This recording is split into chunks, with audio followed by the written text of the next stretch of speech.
Well, I can actually say good Sunday evening, everyone, because not only is it evening for me, but it's really evening for my co-host tonight. It is June 8th, 2025. This is episode number 207 of Material Issues. I'm Mark Hershberger of Pop Detective Records. I'm back here in the same old South Jersey. Nothing exciting with me, but all the way across the pond in the land of I don't even know what the land of. Well, anyhow, land of fish and no, that's Norway. Norway's got the salmon. Norway's I haven't finished my introduction. Hold on. I got to figure out how to introduce you all the way. Screw it. He's all the way from Stockholm, Sweden. Post IPO Stockholm, my good friend, the president of the International Pop Overthrow Festival, and his lovely, I'm not even going to say assistant, his lovely co-conspirator in the background. This is David Bash. David, Bling Bash. Yeah, I have a cool T-shirt on right now. Probe Records, Liverpool. One of the cool stores in Liverpool. Very cool. The last T-shirt they had, and I figured I better get it. And it's your size, even better. My size is even big on me, but that's okay. Nice. Anyhow, yeah, we just finished IPO Stockholm. It went really well. I mean, the crowds were uneven. Friday night was light because it's Sweden's national holiday, basically, where people go out of town or celebrate, and they don't really go out to venues. I mean, the crowd was okay, but not what I would have liked to have seen. The same thing went for Saturday afternoon. The crowd was very light. Saturday night, however, the crowd was really rocking. I don't know if you saw my video that I took of the crowd, but it was that one was a really good one. And this afternoon started slow, but then people started coming, and they stayed around till the end. So all in all, I mean, crowd-wise, it was, given the weekend we were in, it was to be expected, and it's okay. Band-wise, the quality was wonderful, as always. For people who don't know, if you don't follow David Bash on Facebook, you need to do that if you're a music fan, because when he runs these festivals all over the world, really, he takes videos of a lot of bands that are playing live. I don't know if you do it for every single band, but I think you do try to. I mean, pretty much. I was a little worried on Saturday because I ended up leaving my iPhone in the hotel room. But I brought my iPad, and fortunately, that takes decent videos, not quite as high quality as the phone, but good enough. Hold on a second. I clicked on, I just saw Tom Hell had liked a video that you posted, and we're just talking about your videos, and it's Tom Hell's live performance at IPO Stockholm, and he just liked the video, and it popped up in my feed. But that's what I'm trying to say. You take videos of the artists that are on stage, and we get a good slice of what they sound like performing live. But it's very cool. If you can't, like me, I couldn't be in Stockholm, Sweden, but it was neat to see it, just like when you did it in Liverpool at the Cavern, and everywhere you go. It's great. Yeah, so you haven't subscribed to David's channel. We try, and I love getting comments from people, and you can tell people are very impressed with the bands, as they should be. I mean, Rena and I have very discerning ears. Hey, Andy, I guess this will be a little better for you, but only midnight. Oh, no, it's 11 over there. That's right. Yeah. It's midnight here, so 11 o'clock works okay for Andy. Yeah.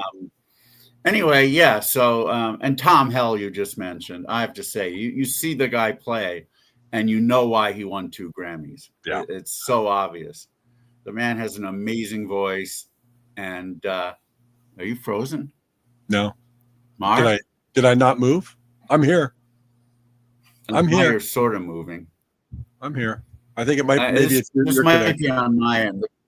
All right, now it's better. Yeah, the connection here may not be the best, but you look. Anyway, you sound good. I haven't. I mean, you're not lagging. Maybe you just the video on your side was lagging a little bit. I think that's it. Anyway, Tom Hell, you see the guy play, you see the passion, you see the skill, the voice, which, I mean, I don't know how many octave range he has, but it's a lot. And you know why he won two Grammys in Norway. I mean, he obviously deserved them. Yeah. Just did a wonderful job. And then at the end of it, you know, I was talking about buying the albums that I didn't have yet. And lo and behold, he basically gave me everything, you know, for free. He gave me just about his whole catalog. Nice. So I was able to give Rena the two that you sent me. Yeah. But yeah, again, you just my biggest thanks to you for turning me on to this guy. I don't, you know, I went all these years not knowing him, but I'm glad I do now. Yeah, no, he's something else, and I think that's what we talk about this all the time. Just music in general, when you discover things, and you know, I became a very big Scandinavian pop fan a number of years ago, and Luke Jackson started turning me on to things that I didn't have a clue existed. And I've done a lot of research, and I've gotten a lot of things from a lot of people, and still to this day, it'll be, hey, have you ever heard this band? They were big in 1992 in Stockholm, and I'm like, no. And I say, where have I? And then now you hear something like that. So there's always something to discover, and it's there really is. And he's top notch. Yeah, I mean, Swedish pop was always my bailiwick, and I did a lot of research. In fact, I wrote an article for Amplifier magazine back in the late 90s where I mentioned 50 different Swedish bands.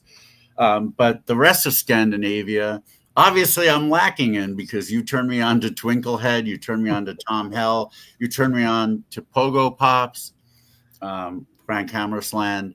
Yeah. You see, you know Norway and some of the other countries really, really well. And again, I have to thank you. The Scandinavian talent isn't limited to Sweden. That's for sure. No, it really isn't. And you know, I was early on big on Norwegian pop, and then that kind of just spilled over, and then it was like Sweden opened up a whole new door, and then you know, of course, we've got a lot of bands out of Denmark, and then stretching into Amsterdam and places like that. It's fantastic. They really know what they're doing over there.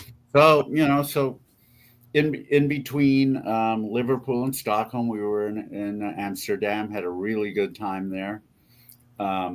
Met with Jorik van Norden from The Hype and also his solo work. Met with Ferry Roseboom, the head of Excelsior. Oh, nice. And he gifted me with a whole bunch of stuff, and he's going to send me a bunch of stuff as well. And like, you know, mainly because I didn't think I would have the room for everything he wanted to give me. So he said, all right, I'll just send it to you.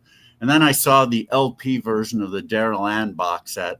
I said, is that the Daryl Ann box set? And he just grabbed it. And I said, oh, no. And he said, no, I'll send you that too. You said, oh, no, just put it in the mail. No, I mean, I'm just teasing, but Daryl Ann, yeah, with the box set, nice. Now I have the CD version, yep. But have the LPs would even be better. But yeah, Ferry's a lot like me. He's very passionate. He's very quirky. Also, he, like me, he has kind of odd facial tics, but he yeah, I mean, his enthusiasm for what he's doing is palpable, and it's great to see that. It really is. It's great to see a label owner who just loves it so much.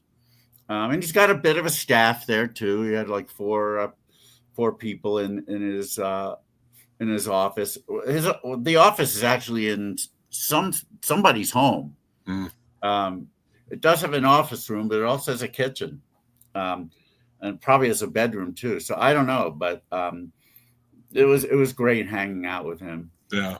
So, and of course, record shopping, Concerto Records. Oh my God.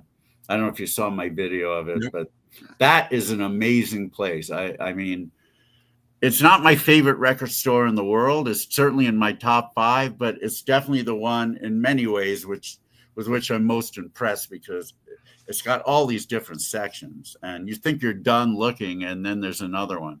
And I didn't have time to go through everything. Rena, you know, who only buys CDs, there's one CD section, and she went through that and found a whole bunch of stuff, including there was a band, a a Dutch band who played IPO Liverpool early on called Raccoon, and she found a whole bunch of their CDs. They actually went on to have a bit of fame in Holland. I think they were a major label. No, I know they were. In fact, they still are. Wow. And their latest album, they actually put out a box set version. Oh, here's Michael McCartney. Hey, it's good to see Michael. You were just watching the Unicorn song. I sang that last night at the bar. Oh. It was funny. Thank you, Michael. It would be a lot of fun cruising record stores with me. As long as you don't mind somebody losing their mind every now and then, which if I find certain. Wait, things, I see Rena nodding her head behind you. Yeah. But Rena, what was the count on Rena's purchases of CDs? Did she hit double digits easily, or what did you do, honey? Well, in that once in Concerto, I got, I think, 4 Raccoon albums and Moon and Fleur, so not quite double digits. Yeah. So what? How about price wise at a place like Concerto in Stockholm? That one's in Amsterdam. Or Amsterdam. Or then even the stores you were at in Stockholm. What are the prices like for in US and with the exchange rate? Are CDs and albums more expensive than you would find here? Or yeah, I think so for the most part. I mean, used is used. I mean, that's going to depend upon the store and what they want to sell something for. But new records, yeah, absolutely they are. I mean, a new vinyl album, even by an unknown band, is probably going to be at least $30. Oh, okay. All right. So yeah, I mean, but again, when you're buying used stuff, it could be anything really. Sure. Yeah. I think in general they're probably a little more expensive, in the aggregate, but there are certain items, of course, you'll find that would obviously be cheaper there than they might in the States. Now, are you going to be covering your biggest purchase on this show later on? Oh, yeah. We will ask you about it now. I won't ask about stuff from Liverpool, Amsterdam, and Stockholm, including 2 major purchases at Nostalgia Palazzo. Is that your number one record store? Oh, no doubt about it. That's what I thought. Okay. I was thinking, Concerto. It was kind of teasing me a little bit, saying, Nostalgia Palazzo, it's going to have to prove itself. It's going to have to prove itself if it wants to keep its number one rating. And it went above and beyond. Let me tell you that. It always seems to do that. All right. So what you're saying is, if a Christmas gift comes from my way, it would be good to have another gift certificate to Nostalgia Palazzo. Oh yeah, I could always use that. All right, good. And again, I think that I probably bought a few things that I already have, maybe even things that I bought in Nostalgia Palazzo before. But not just there, but even in Liverpool and Amsterdam, there were some things where I just wasn't sure. So now I've asked you this before though, and I forget your answer. You don't keep like an app of everything that you have. I wish. No. Because it's all in my head, and of course there are a lot of gaps in there. Yeah. Well, as far as CDs are concerned, they've got apps now that are pretty easy to catalog. You just hit the barcode and it populates. Really? The app. Yeah. I think a lot of indie CDs, of which I have many, don't have barcodes. Maybe not. Yeah, maybe not. Yeah. So I'd have to type them in, and I mean, I'm just too lazy right now. I mean, that's a lot of work given how many I have. And if the cost of not doing that is occasionally buying something else, buying something I already have. Yeah, well, the one good thing is if it's in Europe, chances are pretty good that I could sell whatever it was in the States and get almost what I paid for it, maybe even more. Okay, right. So, yeah, I mean, for the most part, that's what I'm going to do. You may get a package coming your way with some stuff also. Things I think you would like if I happen to have already bought them. I don't look a gift horse in the mouth. No. I love it. But, no, that's great. Sounds like Stockholm went really well. I know Liverpool went well. A lot of the videos and the crowds that you showed, it was really hopping.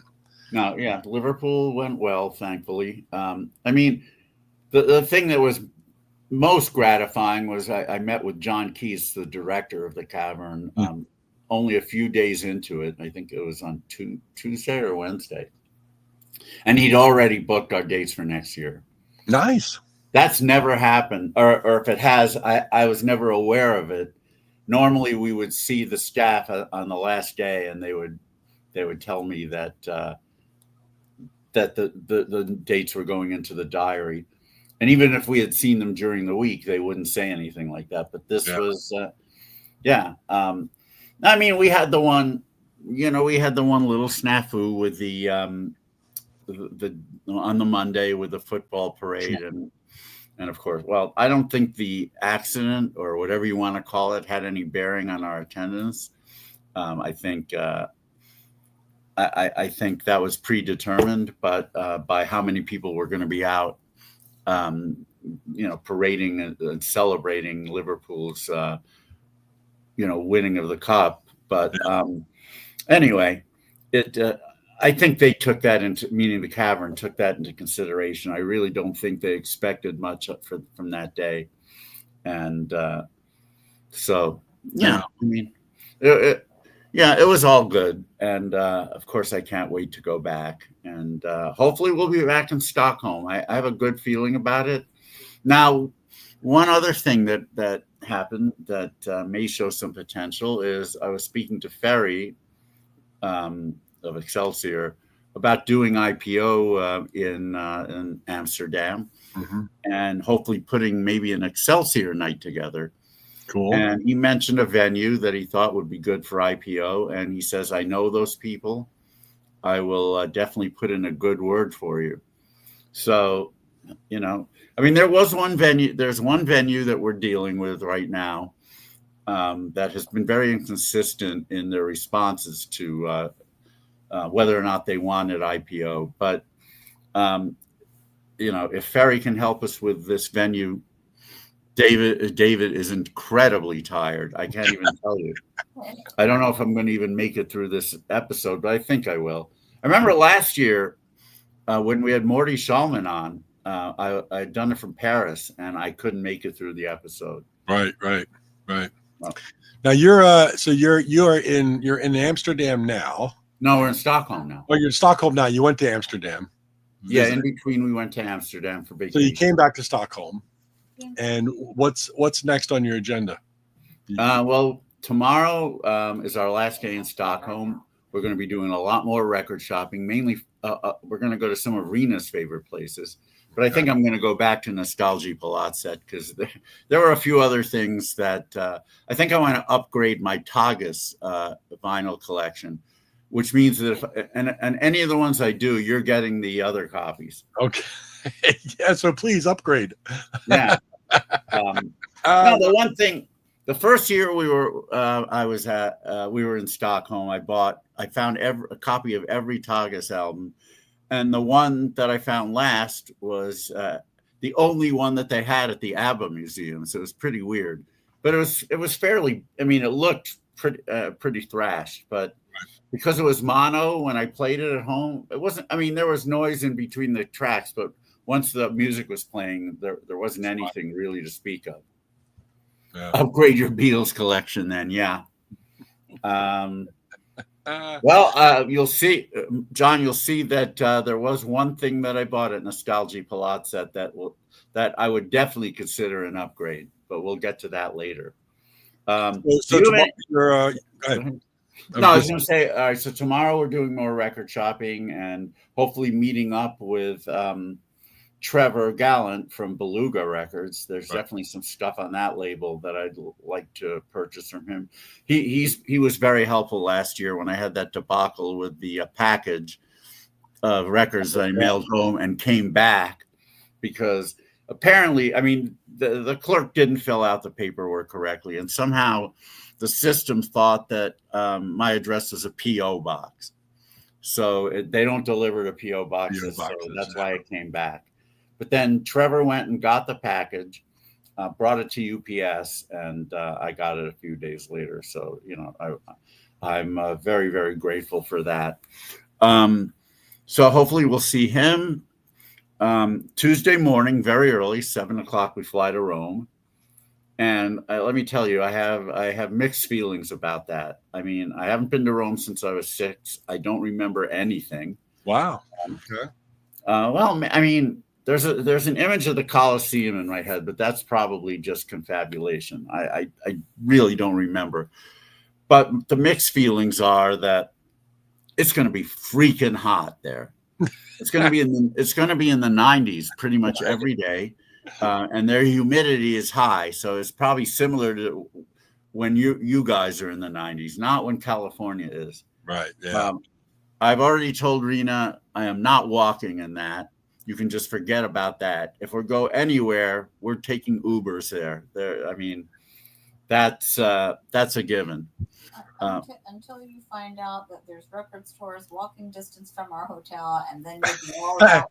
If there's a record store within walking distance, okay, I'll brave the heat just for that. But you can always rent a Vespa and scooter around.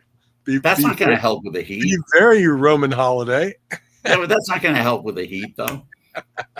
I mean, 95 degrees with like 80% humidity. That's brutal. Yeah, that's dripping. So, yeah. Something John Borak I don't think has ever experienced. Living out in California all his life. I mean, I lived in New York, and there were some days like that. And but I was a kid then, so I didn't really care. Well, actually, one thing, John, I need to do is find a cap, because I do not want to wear this hat in that heat. I mean, even when it's not that hot, I mean, that hat, I'm like dripping sweat constantly. When I walk around a lot in this hat. And so I'm getting a cap. I don't even care what it says. Well, eat a lot of gelato. It won't be a MAGA cap. I won't go that far. Eat a lot of gelato too. Get some nice gelato and cool down. Well, we definitely plan on getting some really good food there. I'm sure that won't be a problem. And honey, where did you arrange for us to go to tour? So we're going to see the Vatican museums. Yep. And we're going to see the Colosseum. Very nice. I thought there were more. I thought there was more than that. No, we were looking at some of the other tours that we didn't sign up for because they said they had a lot of walking. So like the one up to the Leaning Tower of Pisa is a 4-hour bus ride, and then you walk around for a couple hours, and that would have been a little impossible. Bit too warm. Yeah. Oh, that's good. You get the Colosseum in, and of course the Vatican museums, probably air conditioned, unless they're not air conditioned, but the construction style is just cold stone. And there's probably ceiling fan. I forget. I did that whole Vatican tour. I took my mom and dad and got the behind the scenes tours and things, and down into the garage with all the Pope mobiles and stuff. It was really interesting. My dad was very much a history buff, and he just loved everything about it. So, I like it. It's wonderful. Yeah, it was really nice. But I was always laughing because if you took your camera out, or now it's cell phones, and tried to take pictures of everything, they'd go, no pictures. Why can't I take a picture? Oh, it ruins the artwork. Well, it doesn't ruin the artwork. They want you to buy. They want you to buy everything in the gift shop on the way out. That makes sense, actually. The Colosseum's ruined. Yeah, it's starting to fall apart, Andy. Gosh darn it. They can barely have live demonstrations of lions eating people anymore. It's all good. Well, that'll be fun. How many days you guys spending in Rome? What are we there? 5 days. Like 4.5 days. Nice. Wow, you'll have a great time. As long as the hotel's air conditioned and I don't have to go anywhere, I will have a great time. There we go. Excellent. Anyway, and we've got work. I've got work to do. This happens to be the deadline week for IPO CD tracks. Oh, okay. Friday is the actual deadline. And of course, as usual, most of the tracks aren't in yet. I'm going to have to send individual emails to the artists reminding them of what they need to do. And on Saturday's the day that we are going to, Rena and I are going to stack the tracks, put them in order. Nice. No spaghetti. Yeah, David and Rita are going all the way to Rome to get a quarter pounder with cheese at McDonald's. That's right. Yeah, I've seen people do that, travel all that way and then end up going, they've got great quarter pounder with cheese here in Rome. I will say this, a couple of years ago, I had the Impossible Burger from Burger King in Liverpool. Tasted exactly the same. Yeah. That was not true in 1979 when I went to the UK to buy records. I went to KFC. No, that was not KFC. I don't know what the hell it was. I don't think it was even chicken, to tell you the truth. It was the Impossible Chicken. I don't know. It might have been eel or something. It tasted like no chicken I'd ever had. Dove. Yeah. Yeah, but now I mean it's all the same. Oh, sure. I was watching some YouTube video the other day of a channel I follow, and they were going to like the McDonald's and things in Tokyo, and they've got so many different things on their menu, and they were trying them all. And it's really interesting. It's not exactly the same all over the world. The things that may be true. Yeah. They. What'd you say, McSushi? Yeah. McSushi. Hey, why not? Oh, good stuff. Now you're making me hungry for sushi. I was just telling my daughters that not too long ago. I was watching another show today, Morimoto's Sushi Wars on Roku TV, and it's kind of like these chef shows where they're always competing, but it's all about sushi. And man, it was making me hungry for sushi. Oh wow. I wonder if I started watching the Cilla Black documentary. It's not really a documentary. It's just a series with actors depicting her and the people around her. Yeah. I don't know that it's going to be. It's on Netflix in the U.S. though, because when I went to Amsterdam, I could no longer find it. Yeah. Have you seen it? I have not seen it. That's why I don't think it's on Netflix US. However, with my security thing, I can log on to Netflix in the UK or wherever and really, yeah. How does one get that security thing? What's it called? I'm forgetting.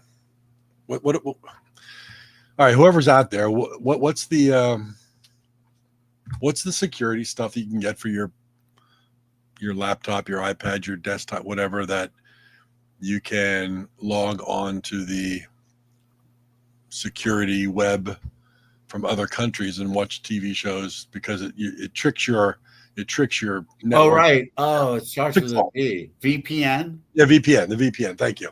Oh, that's right. So with my VPN, I can tell it that I want to go through the VPN in the UK, which then when I open Netflix, it gives me the Netflix UK. Nice. Yeah. What does that cost? Like $6 a month or something? It's not very much. Yeah, you pay for it on a yearly basis. It's $6 or $8 a month. It's not much. Thank you, Michael. We just got it, but VPN, I couldn't think of the word. Yeah, which is good. So let's see. You got anything going on? No. I mean, I got nothing going on. I've been busy working, as Michael was talking last night. The bar was popping pretty good. So every once in a while, I pulled the guitar out and started singing. And last night, I sang The Unicorn because it popped into my head. Green alligators and long neck geese. Man, you know all the lyrics to that? Yeah, 2 humpy-backed camels and some chimpanzees. 2 cats, 2 rats, 2 elephants, and sure as you're born, it just couldn't find no unicorn.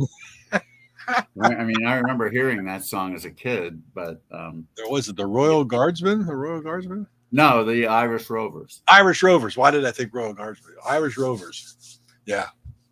So I sang that last night. I got it on my my little video camera, and posted a couple seconds of it. I mean, that's a great song. I mean, that's a great song to play at Brings a back a lot of restaurant. memories for people. Yeah. Or People singing along. probably a great karaoke song too. I mean, it's just a fun song. It's a fun song. Fun song. I've heard it at wine festivals. Yeah, yeah. It's great. So let me show you a couple of things I got. Honey, Yeah. can you grab the pen case? Oh, you got pen? Oh, you got some pens? Oh God, yeah. Oh, look at you. It's in my travel bag. Oh. Was there a new watch? Yeah. I got another Omega Swatch. This is the 1965. It's nice. So it's modeled after the. It's so hard to see in the glare. It's modeled after the original Moonwatch, the Omega Speedmaster. Although that one was black. Yeah. I think they did even back then have a white variety with a black bezel, as this one is. The cool thing about it is on these particular dials, the top numbers are 19 and 65, which generally would not be the case. Generally, they'd be 30 and 60. Right. Yeah. But so yeah, I just thought this was another cool one, and they're really not expensive at all, and they have a nice size of 42. So I mean, I hope one day I have the complete run, but obviously. The watch case or the pen case. Oh well, all right. Let me I'll put this away here. All right, I'll show you a couple of things I got. Wait, was the pen? Did you buy the pen case over there? No, I got that on Amazon before I left. Okay, all right. This one I got just before I left. This is the Mont Blanc Elvis. Yep. Yeah. Did I show that one before? You showed it briefly.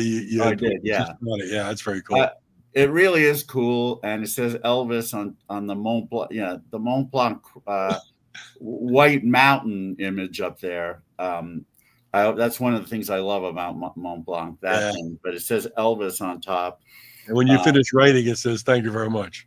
It should. Let's see what else I got. I got another. No, I'll show the red one. Were these in the UK? You picked up these? I picked up Elvis. I went on eBay before I left, but I did pick up this. What is the 60th anniversary green Mont Blanc? It's a variety I'd never seen. I can't read exactly what it says on the side. Something about Mont Blanc Meisterstruck, our 60th year, and it's got a little bit of a curved clip, which I'd never seen on a Mont Blanc before. For people who don't understand what Mont Blanc means or is, how would you tell somebody that Mont Blanc is a special pen? Like what? Well, I mean, it's just special to me, but I mean, the construction is, the pen history. The company's been around for a while. I just think they're really beautifully made. I mean, they're pieces of art to me, especially the ones that pay tribute to people like the Elvis Presley, and this one, which I got a few days ago in Amsterdam. Actually, the Enzo Ferrari red variety. Paying tribute to him. And what does it say on the clip that's really nice? You cannot describe passion. You cannot describe passion. You can only live it. And I love that. I'm going to be using that phrase for quite a while to maybe describe IPO. The next time I do what I do. You cannot describe passion. You can only live it. Here they are. There's also a yellow variety, and that's the one I picked up first. And I was waiting for the big box that usually comes with the tribute pens. And that one just had a small box. I said, what the hell's going on? They said, oh, well, all the newer ones have small boxes that don't have the book and the pictures. But he said the red one, on the other hand, does. It's older and out of print. I said, well, I want the red one then. And, I'm still color coordinating these pens with what I wear. Another one I got just before I left. This is not a rare pen in any sense, but in the mid 90s, Waterman came out with a pen that clicks this way. Mm-hmm. I forgot the terminology that's used, but instead of being a twist like most fine pens are these days, cross is always twist. Yeah. Yeah. This one, I always loved that back in the day, and I lost it, and I found one on eBay really cheap. So nice. What else do I have here? Here's a Parker. It's a pink one that they call Tokyo. It's the Parker Jotter, which I grew up with, and I just really like the color of this, and it wasn't expensive, so I went for that as well. There are a few others, but we won't.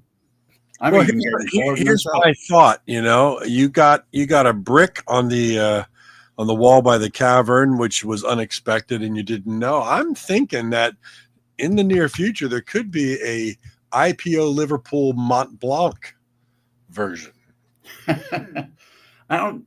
You know what? The Liverpool doesn't have a Mont Blanc boutique, but there you go. But Amsterdam does, fortunately. Okay, all right. I think London might still. They're disappearing. I don't even know if there's one in LA anymore. I think things like that disappear. I remember. I was a fan of. Still am a fan of Fossil watches. I just think that they're nice, utilitarian, everyday. They're great designs. Fossil stores used to be kind of everywhere. You'd find a Fossil store in a mall or something. You just don't see them anymore. And you could look at the watches and put them on, and but that's right now you can only find Fossil at like department stores, and malls, like Macy's and things like that, and airport duty free. And that's what's happening now with Mont Blanc. You can find them at certain watch stores, for example, because for whatever reason, and I can't really explain it, even though I live it. Watch collectors love pens. I don't know. I fell in love with pens before I fell in love with watches, way before. When I was in 5th grade, for a kid, I had a pretty impressive pen collection, which got stolen in 6th grade when stupidly I left it in Poughkeepsie Middle School. When you went to the cafeteria for lunch, outside of the cafeteria, they had shelves where you could leave your books and whatever. Right.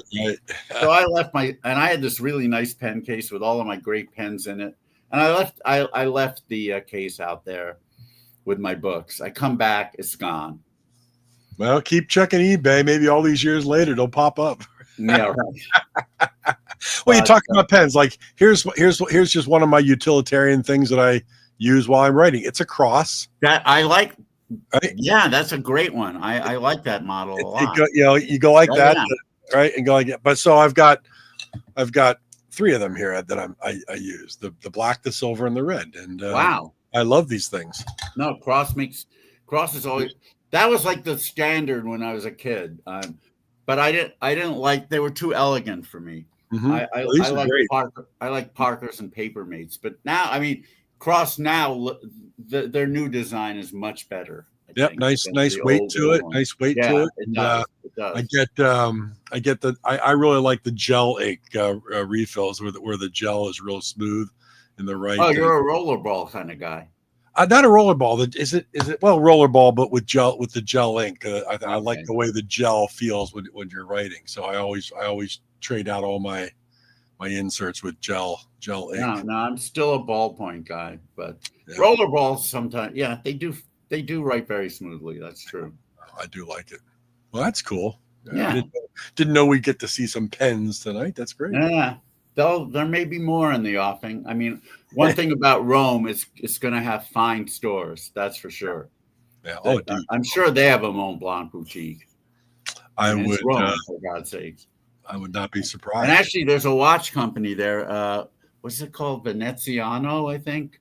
And they make some nice watches. If they happen to have a boutique in Rome, I don't have any Italian watches yet, so I might have to. Oh, there you go.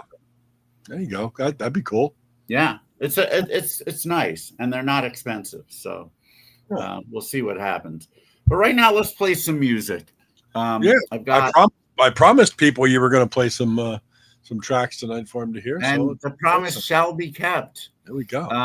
I have 7 tracks by bands who played IPO Liverpool and Stockholm, and a couple who didn't play. Well, no, only one who didn't play. But we'll get to that. But right now, we're going to start with a band that people are familiar with, at least people who follow pop, and that would be Caper Clowns from Odense, Denmark.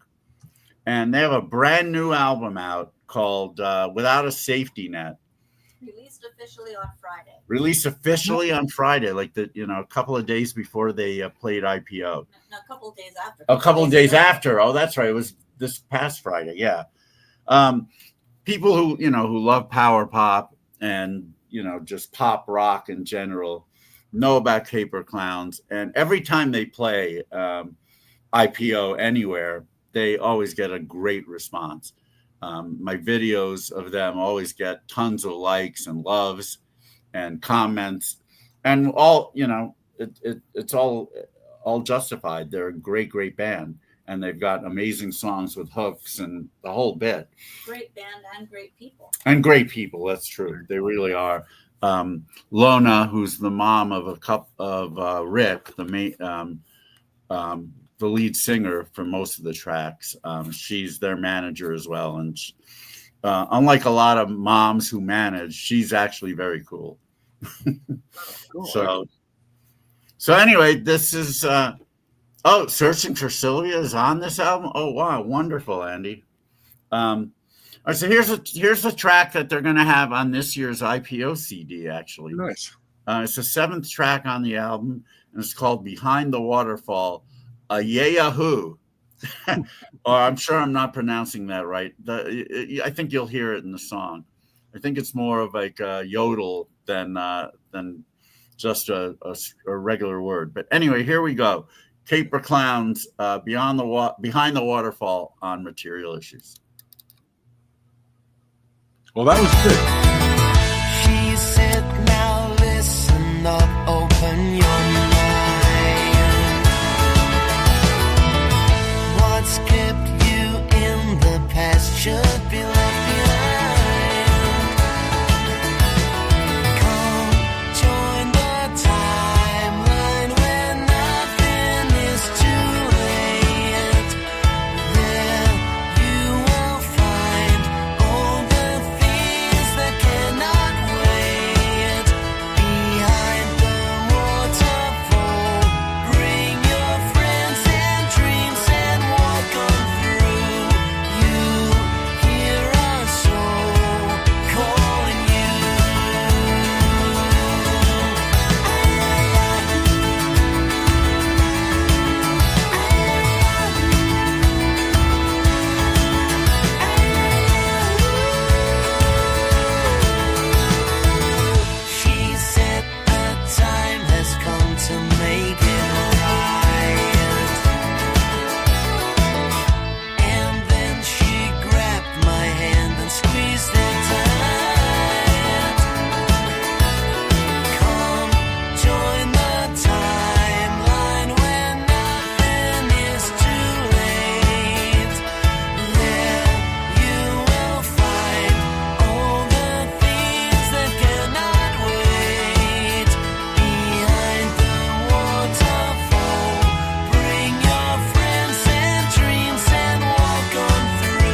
good. I love that chord change at the end. It kind of came out of nowhere. Yeah.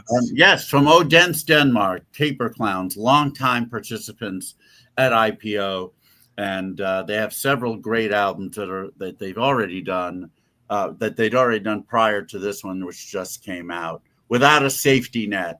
Nice. So definitely check that out. I'm sure you can get it on Bandcamp or whatever. So we started out with a really good one. Up next, I don't think I have this in the right order. All right.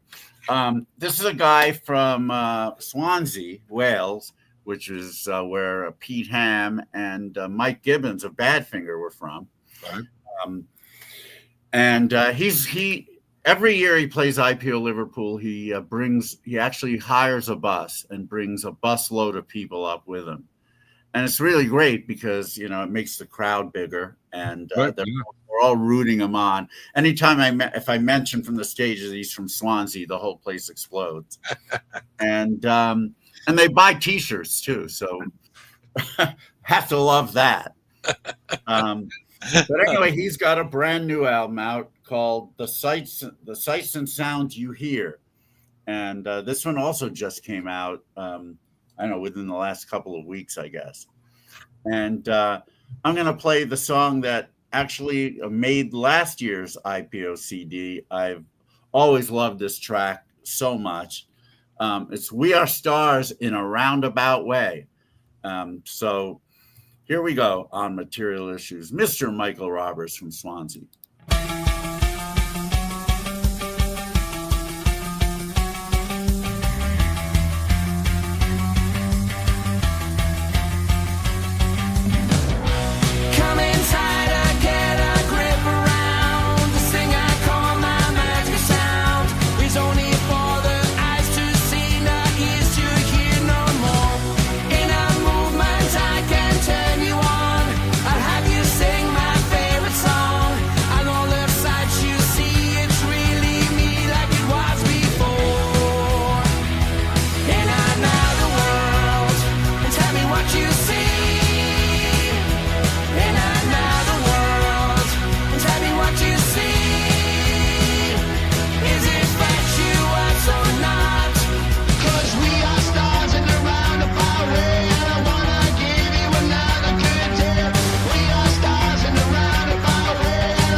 Nice hard ending there.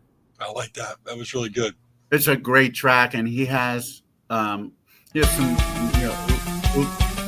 awesome singers in that band along with him. one thing I love. Oh, Alan. hey, how are you, Alan? Good to see you. Yeah. So now I know what you're doing since you left the Hollies. There you go. As if he's never heard that before. Never, yeah. If he's a pop fan, he's never heard that. I love it. Cheers. One thing I always love during the pandemic, Michael Roberts had this show on Facebook. He did his DJ thing. He would play a lot of really great UK tracks, and I would always impress him with my knowledge of those tracks for an American. But I always loved when it was video. I mean, you could see him playing the tracks, but he couldn't bring anybody on, so we could only do written comments. Oh, he heard it. But I love the way he would pronounce my name. I wish I could do it like David Bosch. Bosch. He'd say it with such emphasis, just this really ruddy way of saying David Bosch. A lot of guys from Swansea talk like that, so it's just really cool. That was a cool track. It really is. Yeah. Drive, yeah. To hear you say from Swansea without the huge cheer from the crowd. Oh, that's true. You can cheer, honey. There you go. Yeah. Anyway, next is a band that you're familiar with more than a lot of people because we've interviewed them twice on Material Issues. That's right. It's Laura and the Stalkers from Rome. There you go. A brand new album. This is a really homemade disc. They're going to do more professional ones later. Right now, I mean, it's available online too. But this is when I heard them do this song live, I asked them if we could have this on the IPO CD, and thankfully they consented to do it. So it's the first song on this album called Morning Hours, and it happens to be called Morning Drive. So here we go.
Just another day.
Nice. And there you go. Laura and the Stalkers, Morning Drive, the first song on the album called Morning Hours, brand new here on Material Issues.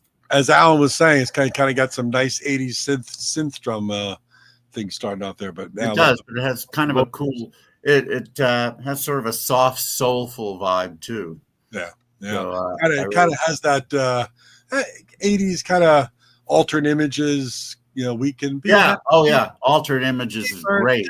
Yeah. That is, that's spot on right there. I hadn't even thought of that, but that's good. Great. Perfect comparison. Really good stuff. All right, so we're going to go from Rome to the Netherlands, northern Netherlands to be precise. This is a band called Turmoil. They played both IPO's Liverpool and Stockholm. And in fact, they were here this afternoon doing their Stockholm set. They have a brand new album called Coming Home. And it's really good.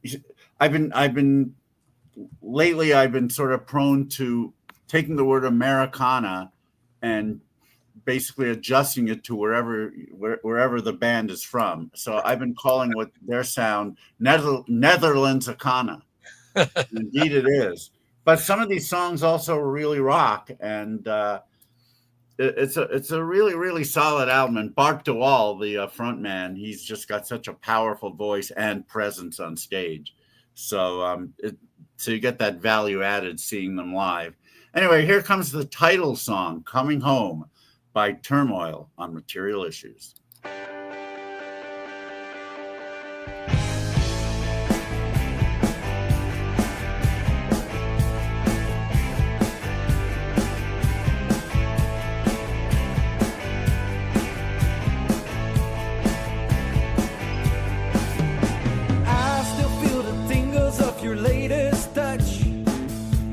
Just what I need.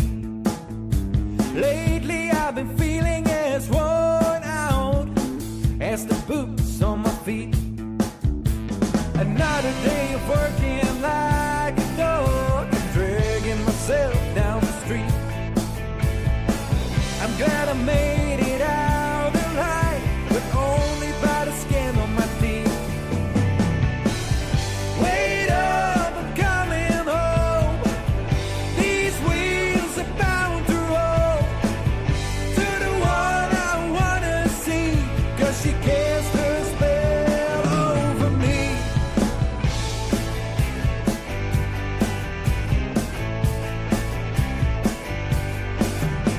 I think of what is gonna get me through about 1,000,000 times. And it don't matter what I do, you're in the back of my mind. I need to get moving and make it fast before the brakes get stuck.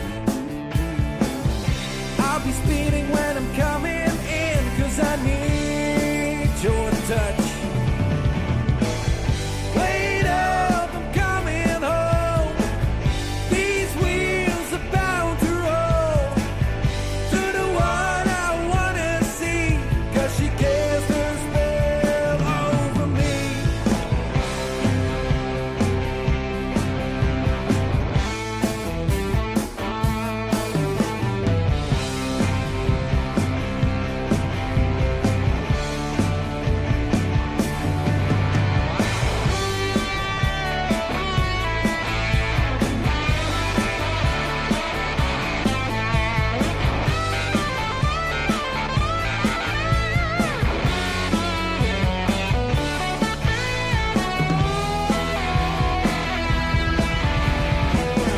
Wait up, I'm coming home. These wheels are bound to roll to the one I wanna see, 'cause she cast her spell over me. You've cast your spell all over me. You've cast your spell over me. And there you have it, title track from Turmoil, the album Coming Home, brand new album by the band from Northern Netherlands. That song rocked a little more, This song rocks a little more than a lot of the ones on that are slower and more Netherlands-Akana, shall we say. But yeah, all in all, just a really solid group and a really solid album. So again, anything I'm playing, you should be able to find online. I mean, this is stuff that's just come out, and it's so it's not hard to find, that's for sure. All right, let's see what else we've got. Band from Glasgow called Stilton. And well, one of the beautiful things about Stilton is the lead singer, Lavinia Blackwell, and guitarist Marco Rea. They just got married, which was very nice.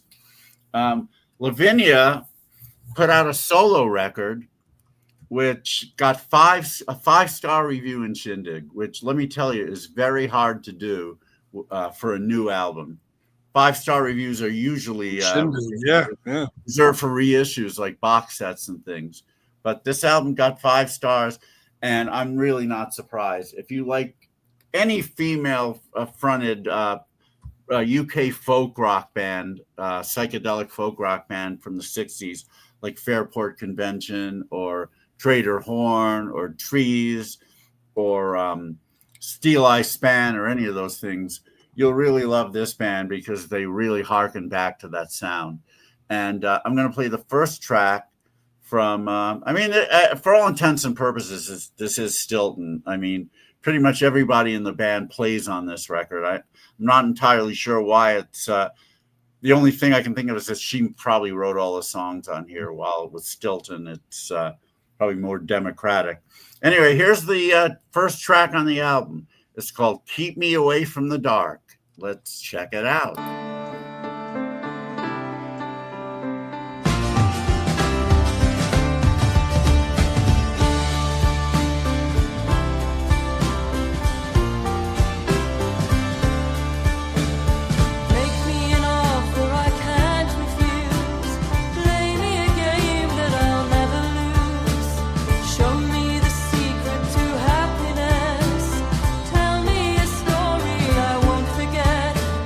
Keep me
Yeah, I mean, Wow. what a voice she has, and live it's even better, which is rare. But she's quite the presence on stage. Wow. I mean, that one we've heard great stuff so far, but holy cow. Yeah, that one takes the cake, doesn't it? Well, I hate to say that that's my favorite so far because I love them all. But my gosh, that is really good. I mean, Alan's been commenting about getting the vinyl in the post and how he played with Stilton and things, but just wow, right out of the bat, that voice. You know, it really reminds me. Again, I always give these comparisons, but that reminded me of Sally Carr in Middle of the Road with the sound. You know, it really did. I sort of hear where you're coming from. I don't think I'd have come up with that on my own. Yeah. I think, I mean, if I had to choose between Judy, I have to check them out for sure. Nice. Yeah, Seb is a great drummer. What was I going to say? If I had to choose between Judy Dybel, who was the lead singer on the first Fairport album, and Sandy Denny, who I think has one of the greatest voices of all time by anybody, male or female, I think Lavinia sounds a little bit more like Judy Dybel, but she has I think she has the sing from the gut gift that Sandy Denny had. Man, it's really. No, so really, this, I mean, I've heard most of the album, and it's wonderful, and I can see why it got 5 stars. It just stands out as something. What is the album called again? It's Lavinia Blackwell. Oh, I didn't say that. Yeah, The Making it's called. The Making. And Rena just said you can find it on Bandcamp. I had no idea there was vinyl. She didn't have it with her in Liverpool. So wow. She didn't have it yet because it's still being manufactured. Oh, still, I guess it finally was. I'll need to get that one for sure. Nice. On vinyl too, because I can already tell you it's top 10 for me this year. There's no doubt about it. It's really good. Wow. She's great. Yeah. All right. The last 2 things I'm going to play are acts from Manchester. Vinyl just out this weekend. All right, well, that makes sense. One of them did play IPO. The other one hasn't yet. Hopefully one day they will. This is a gentleman named Sam Millar. And if John Borak is here, I know what joke is coming. Sam Millar, an album called Virtual Summer. And you might think it has some sound comparisons to the Beach Boys because of the summer, but not at all. This is really, really cool 80s inspired pop and a power pop, I should say. So really good album. I'll play the track and then I have a story about Sam and the experience he had at IPO. And unfortunately, it's not a good one, but we'll explain why that happened. It had nothing to do with him. Anyway, here's the first track on the album. It's called The Killing Floor by Sam Millar.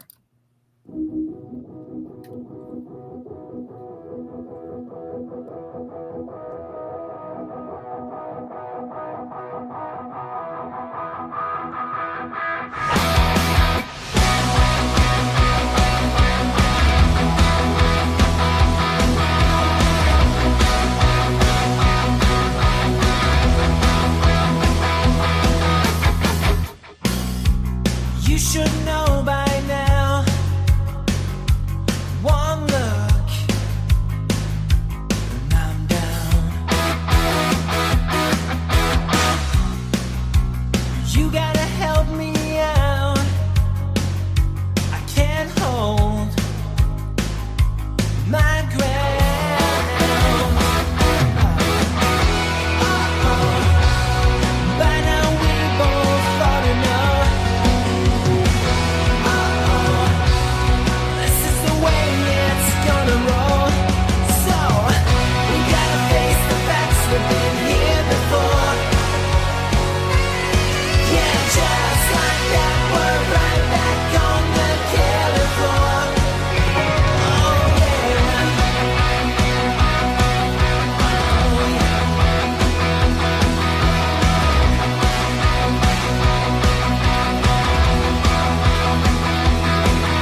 I'm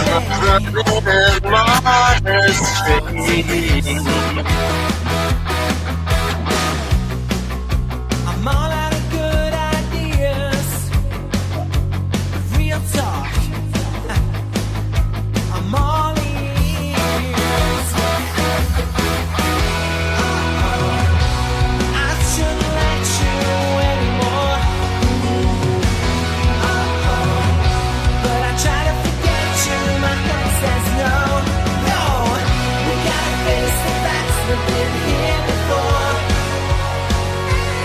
Yeah, just like that, we're right back on the killing floor. Oh yeah.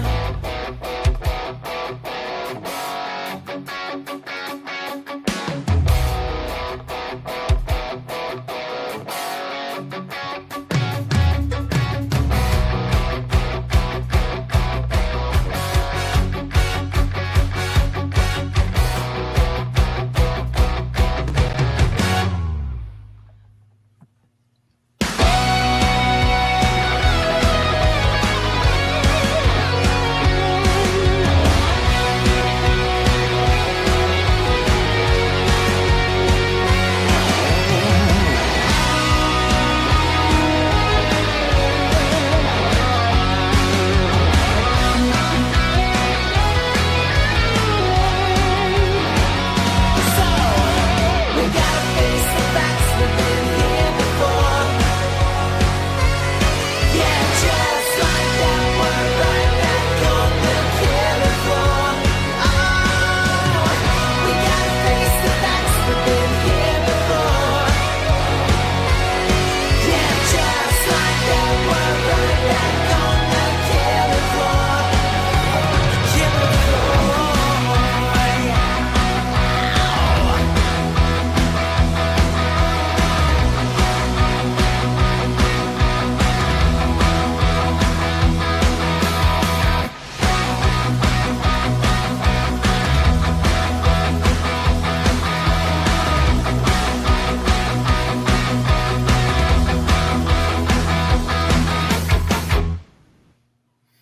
Now, I can't think of much, if any, bands or albums that have come out in the last few years that sound that authentically 80s. Very much so. I mean, those guitars are right in your face, up in the mix. Really good. That's like a get in the car and hit the gas pedal and go. Yeah, well, maybe that's why it's called Virtual Summer. There's that car that's hitting the gas pedal and going right there. Yeah, indeed. That was really good. Really solid album. Here's what happened. Now, he brought his band from Manchester.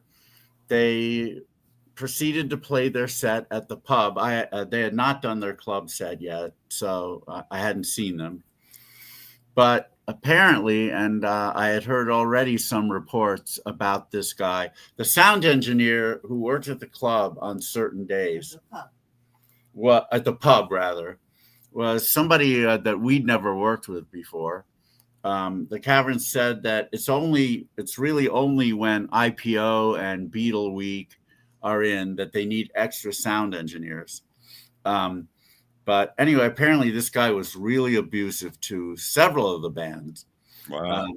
I found that out mainly from Sam. Apparently he kept yelling, "You got to project more. You got to project more." And he may have called them cunts also. I know he did to another band. This guy was apparently just really abusive and abusing his power as well.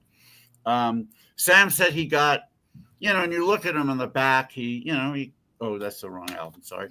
You look at him in the back, he kind of looks like a rock star and everything. You figure he could handle that. But apparently he got so shaken up that he could barely do his set. Oh, jeez.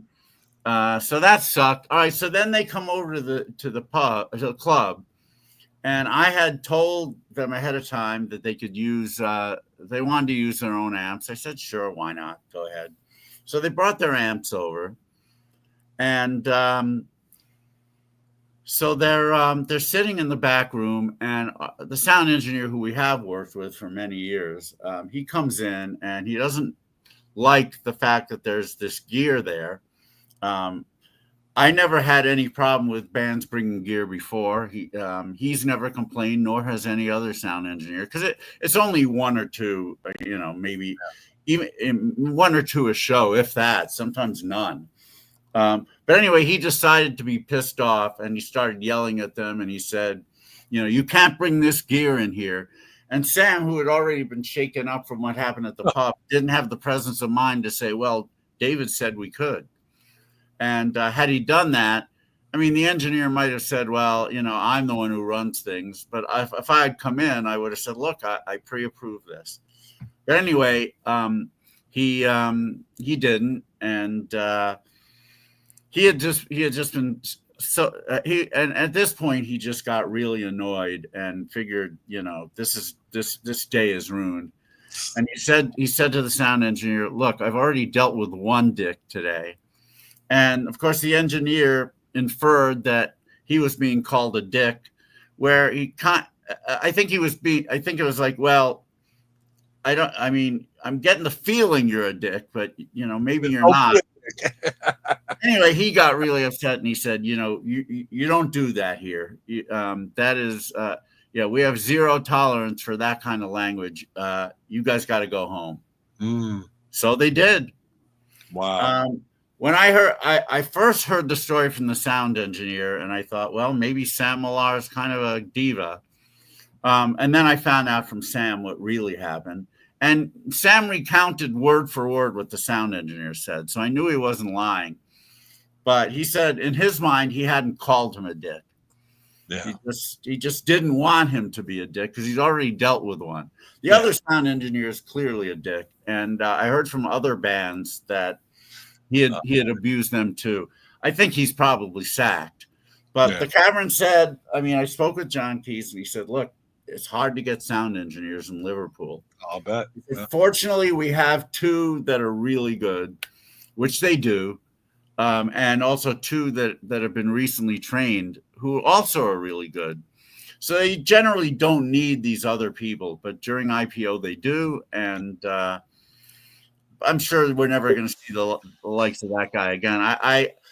I wanted to make sure who it was, so I went over to the pub and I snapped a picture of him. The guy looks like a really angry Jamie Vernon. An angry Jamie Vernon. Oh, okay. The guy just looked really like. I'm sure he probably just didn't like our, that kind of music. But as a professional sound engineer, you're not, you can't allow your own taste to get in the way of doing a job.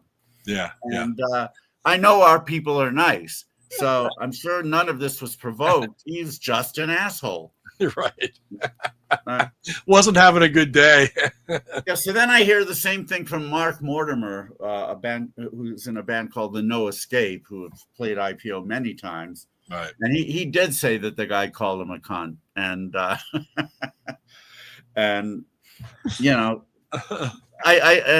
so he had actually sent me a Facebook message about it. I said, look, when you come over to the pub, you're not going to have that problem. And he didn't.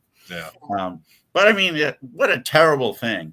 Yeah. And where is Sam Millar from? Oh, he's from Manchester. He's from Manchester. So he didn't have to travel far. Oh, that's true. Yeah, it would have been a problem if he told some band who came across the pond, across the pond to go home. But he's from Manchester, which is like an hour away, so it wasn't a big deal. Yeah, it's not terrible. It's not like And we talked, and I felt badly, and he understood that it wasn't my fault, and I ended up buying 2 copies of a CD and the vinyl. So it is what it is. I would love to get him back, so I can actually see him play. Yeah. And I'll talk to him. And I'll say, look, this won't happen again. I promise. It's all going to be good. And most of the people that they have at the Cavern are like total pros. Just do their job, keep us on time with as many bands as we have, which is amazing. Right. Yeah. And I know the one engineer who who mouthed off because of the gear. He doesn't like too many of our bands, but that hasn't stopped him from being very professional. Right. Sure. Yeah. And every now and then I see him liking one or two of them. It's kind of cute. I see him bopping around back. When he's done with his job, I think he lets his hair down a little bit, and there are a couple of bands he's danced to, but for the most part, he's not too crazy. But that's okay. Look, Well, I mean, no one has to like everything, and as long as he does his job, which he does very, very well. and the sound engineer in a club, particularly like that, it's not an easy job. Think about every half hour, new bands on stage, new mixes, new everything to deal with, and goes on all day long. And you do that for 8 days in a row, and you're part of that. It's a lot, Well, I mean, he doesn't work every shift. No, but on our long days, there's always 2 engineers working. And then, they also have days off. So on other days, it could be so we had 4 different people. Yeah. Right. Yeah. Yeah. Ricky and Alia, who are Ricky's the head engineer. Alia's been there for many years. She's great. And then Dominic and Jordan, who are new ones, and they were very good also and very personable. The one thing about the engineers at the Cavern that I have to say I'm always impressed with is they don't just sit back and let the bands do everything. They go up on stage, they adjust things for everybody, they make sure things move quickly. And then when they're doing line checks, they make sure that everything is going to sound good. They ask the guitarist what their loudest sound is going to be, which pedals do you use, that kind of stuff. And they get it right. They know what they're doing. Yeah. Yeah. I mean, I've worked at, I've done IPO clubs where the engineer doesn't ever leave his chair. Right. Yeah. They hit the little microphone button. Right. So, they're top notch. Again, for this week, they had to get engineers they didn't know for the pub. And obviously they got a wrong one. It happened. But yeah, hopefully back. Yeah. Hopefully back and give them I'm sure it'll be fine. Yeah. All right. We have one more to play. Another band from Manchester. You may have heard of them. They're called Eureka Machines. Yep. They're a really good pop band. I've tried to get them to play IPO. They really don't play live very much. And when they do, it's usually a decent money gig. So it's just one of those things. They may never play the festival. That's okay. I still love their music. They have a brand new album called Everything on vinyl and CD. And here's one of the tracks from it. It is called Back in the Back of Beyond. Okay, here we go. Eureka Machines from Manchester.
Yeah, that's what you call some really good modern power pop. Those guys definitely have it going on. Man, that's strong. That's really It's strong. very strong. You can, I mean, it's very anthemic. You can see Yep. them playing in a much bigger venue than the Cavern, for sure. You know, they've got that kind of sound. They've got that kind of presence. Anyway, the album is called Everything. It just came out, and for whatever reason, I ordered the one where it's autographed. The main guy in the band is a guy named Chris Catalyst, who has a really good solo record as well. Somebody loves this. Sam Hedgehog. I'm going with Sam Hedgehog.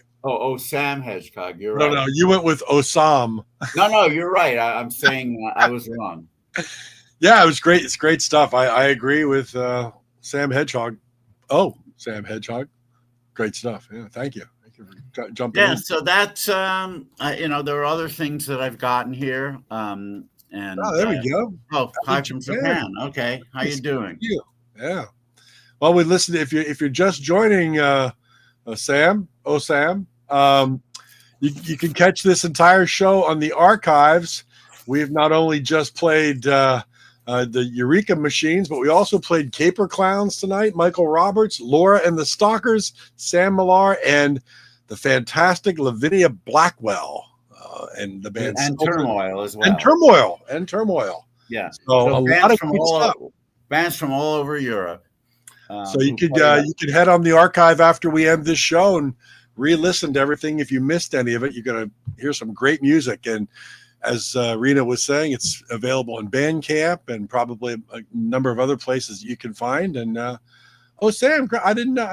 I'm glad you checked in. I didn't know you're watching all the time. Great. Wow. Fantastic. Yeah, we I don't think we've seen you comment before. That's awesome. Yeah, good to see you. Thank you, my friend.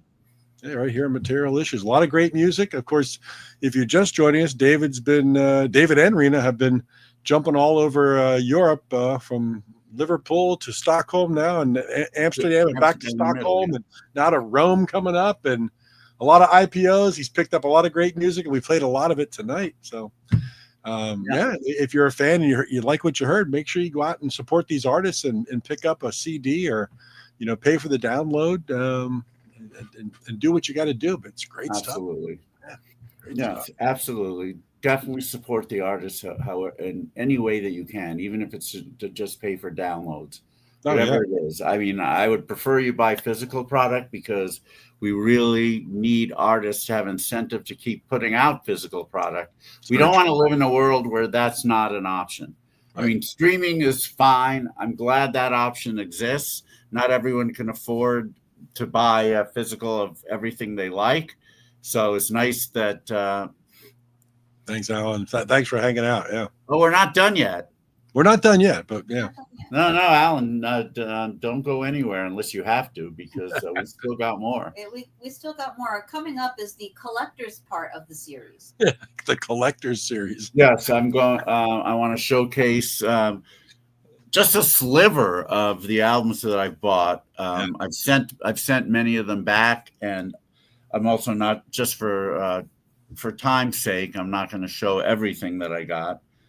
Some is more interesting than others, and some are definitely rarer than others. No worries. We've covered the watches. We've covered the Mont Blanc pens. We've listed some great music. And now, because of all the shopping that David has done, he's got some things to show us. This is always interesting. Yeah, actually, let me grab something else here. That's what she said. But bump, we had to have one. We'll start with this. I'm gonna show a couple of CD collections, and then we'll get on to the LPs. But this is a great band from the late 60s UK. The Flower Pot Men, Midsummer Dreaming, an anthology, 1967 to 1970. Yep. The Flower Pot Men had one big hit in the UK. Let's Go to San Francisco. It made the top 5 over there. I would imagine it was something that riffed off of Scott McKenzie's San Francisco. Yep. I just have a hard time believing that it happened independently. Although, of course, San Francisco was at that time a very, very popular place for love-ins and music and all that stuff. So people were traveling up there to experience all of the freedoms that they weren't getting in certain other cities. Anyway, the Flower Pot Men, mainly John Carter. He's the principal songwriter. Tony Burrows, who sang "Love Grows" and "My Baby Loves Lovin'" and a few other things. He sings lead on some of these tracks as well. It's just a really great collection filled with, I mean, some of the songs are just really bouncy pop, and others are, a little bit more psychedelic. Some of it's kind of dark, but still very melodic. Then it gets a little bit more progressive. But it's 3 discs worth of amazing tracks, some of which had never been released until this. This is on Grapefruit Records, the awesome subsidiary of Cherry Red. This is the label that does most of the psychedelic pop releases.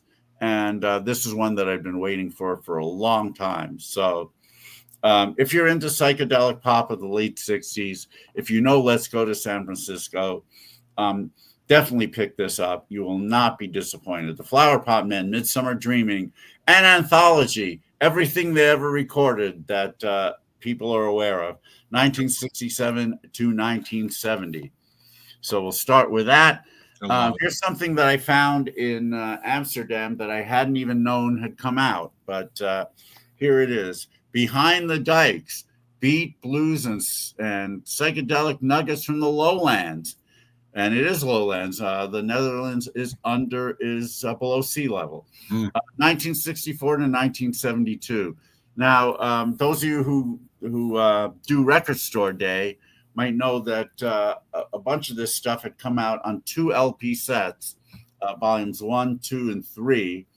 I don't believe there was a volume 4, but this package has not only the tracks on those LPs, but many, many more. Wow. I think there's, what does it look like? 4 discs, but more than 100 tracks of Netherbeat, Netherlands psychedelic. All the bands that you know and love are here, as well as many that you don't know yet, but definitely should. There's things I don't know yet here, and I can't wait to play this. It was at a store called Record Mania. I'd looked through their records. I had bought a couple of things and then suddenly saw that. And I was like, what the hell? At first I thought, is this an older box that I already have? But then I said, no, I don't recognize this.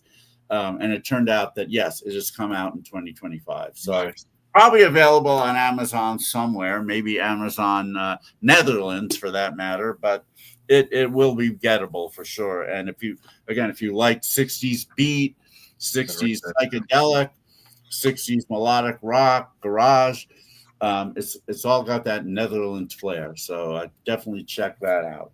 But now we're going to talk about the used vinyl.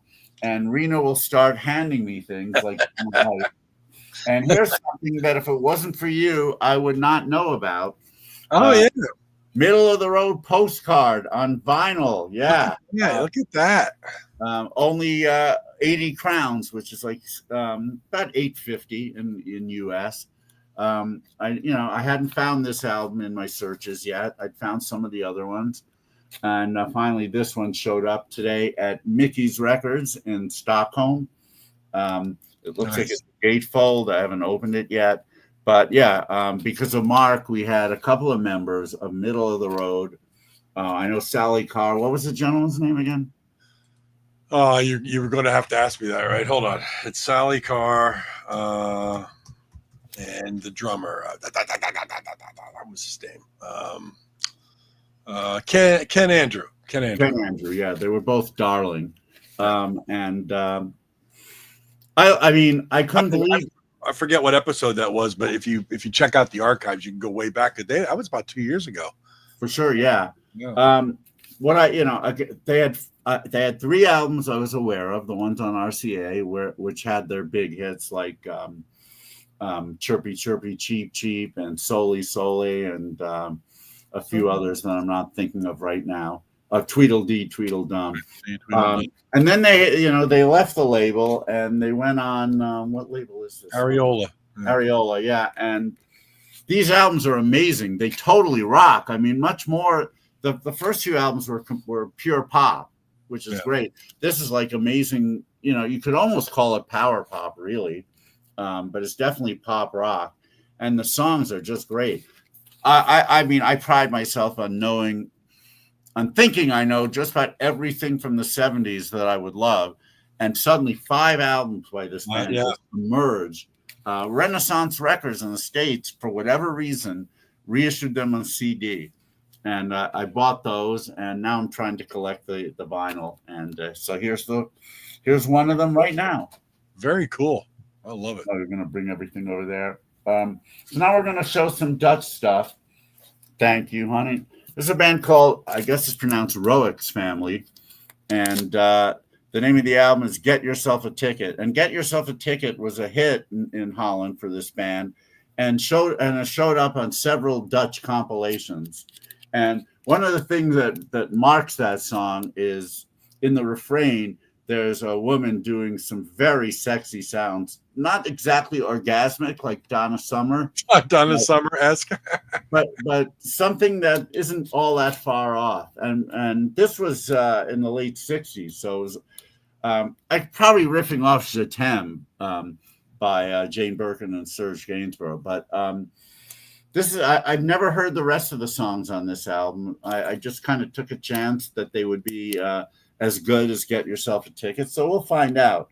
But I'd never seen the record before. And there it was. I'm not familiar. And I was just Googling it. And they've got another, I see it. I guess this is a 45. Hurrah for the Army. And they're all in a dugout with Army helmets on. That song is not on this album. So it must be something. It must be something else. Interesting. Yeah. I'm not familiar. Yeah. Well, I'll give a full report when I finally hear it. But I can't say that Get Yourself a Ticket is a very cool song, and it does show up on lots of Dutch comps. All right, wow. Here's a band that everybody who was around when we were knows for their big hit in the States, Ma Belle Amie. This is T-Set, a Dutch band that actually had a much bigger history than that song would indicate. Right. This album, Emotion, which is their first record, is complete. So it's really soulful rock. Trying to think. I mean, almost Northern soul, but probably too rock for that.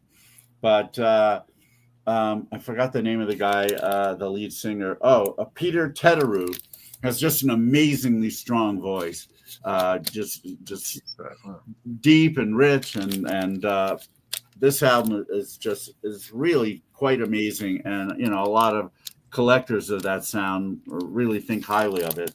But their albums don't go for a lot of money, fortunately, and although this is an original, I was able to find it for fairly cheap over at Concerto Records. So there you go.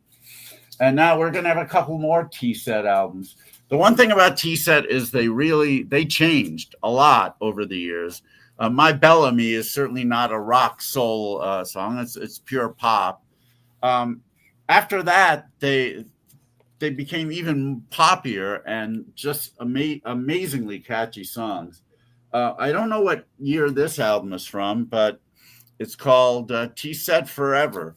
And it's 1969. I'm on Discogs right now. Oh, yeah, 1969. So this is probably one of the transition albums where they're going from that soul sound to more of a late 60s pop sound. I don't know. I don't remember these songs, but I see they do Life Is But Nothing, which was a song on the by Twice as Much. That was which is another UK band I really love. Everything they seem to. I guess this is Red Red Wine. This is so.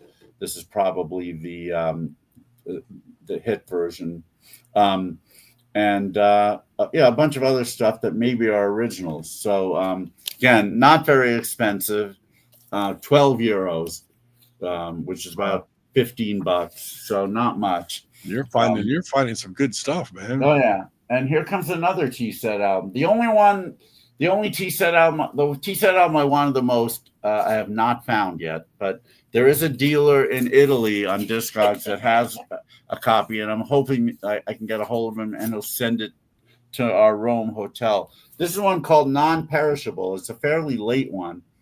What is this, 1973? Is that what it says? 72. 72. Yeah. On Negrum Records? Wow. Yeah, Negrum, yeah. Negrum, and by this point, they're like a full-on pop band, and this is probably my favorite period of theirs, actually.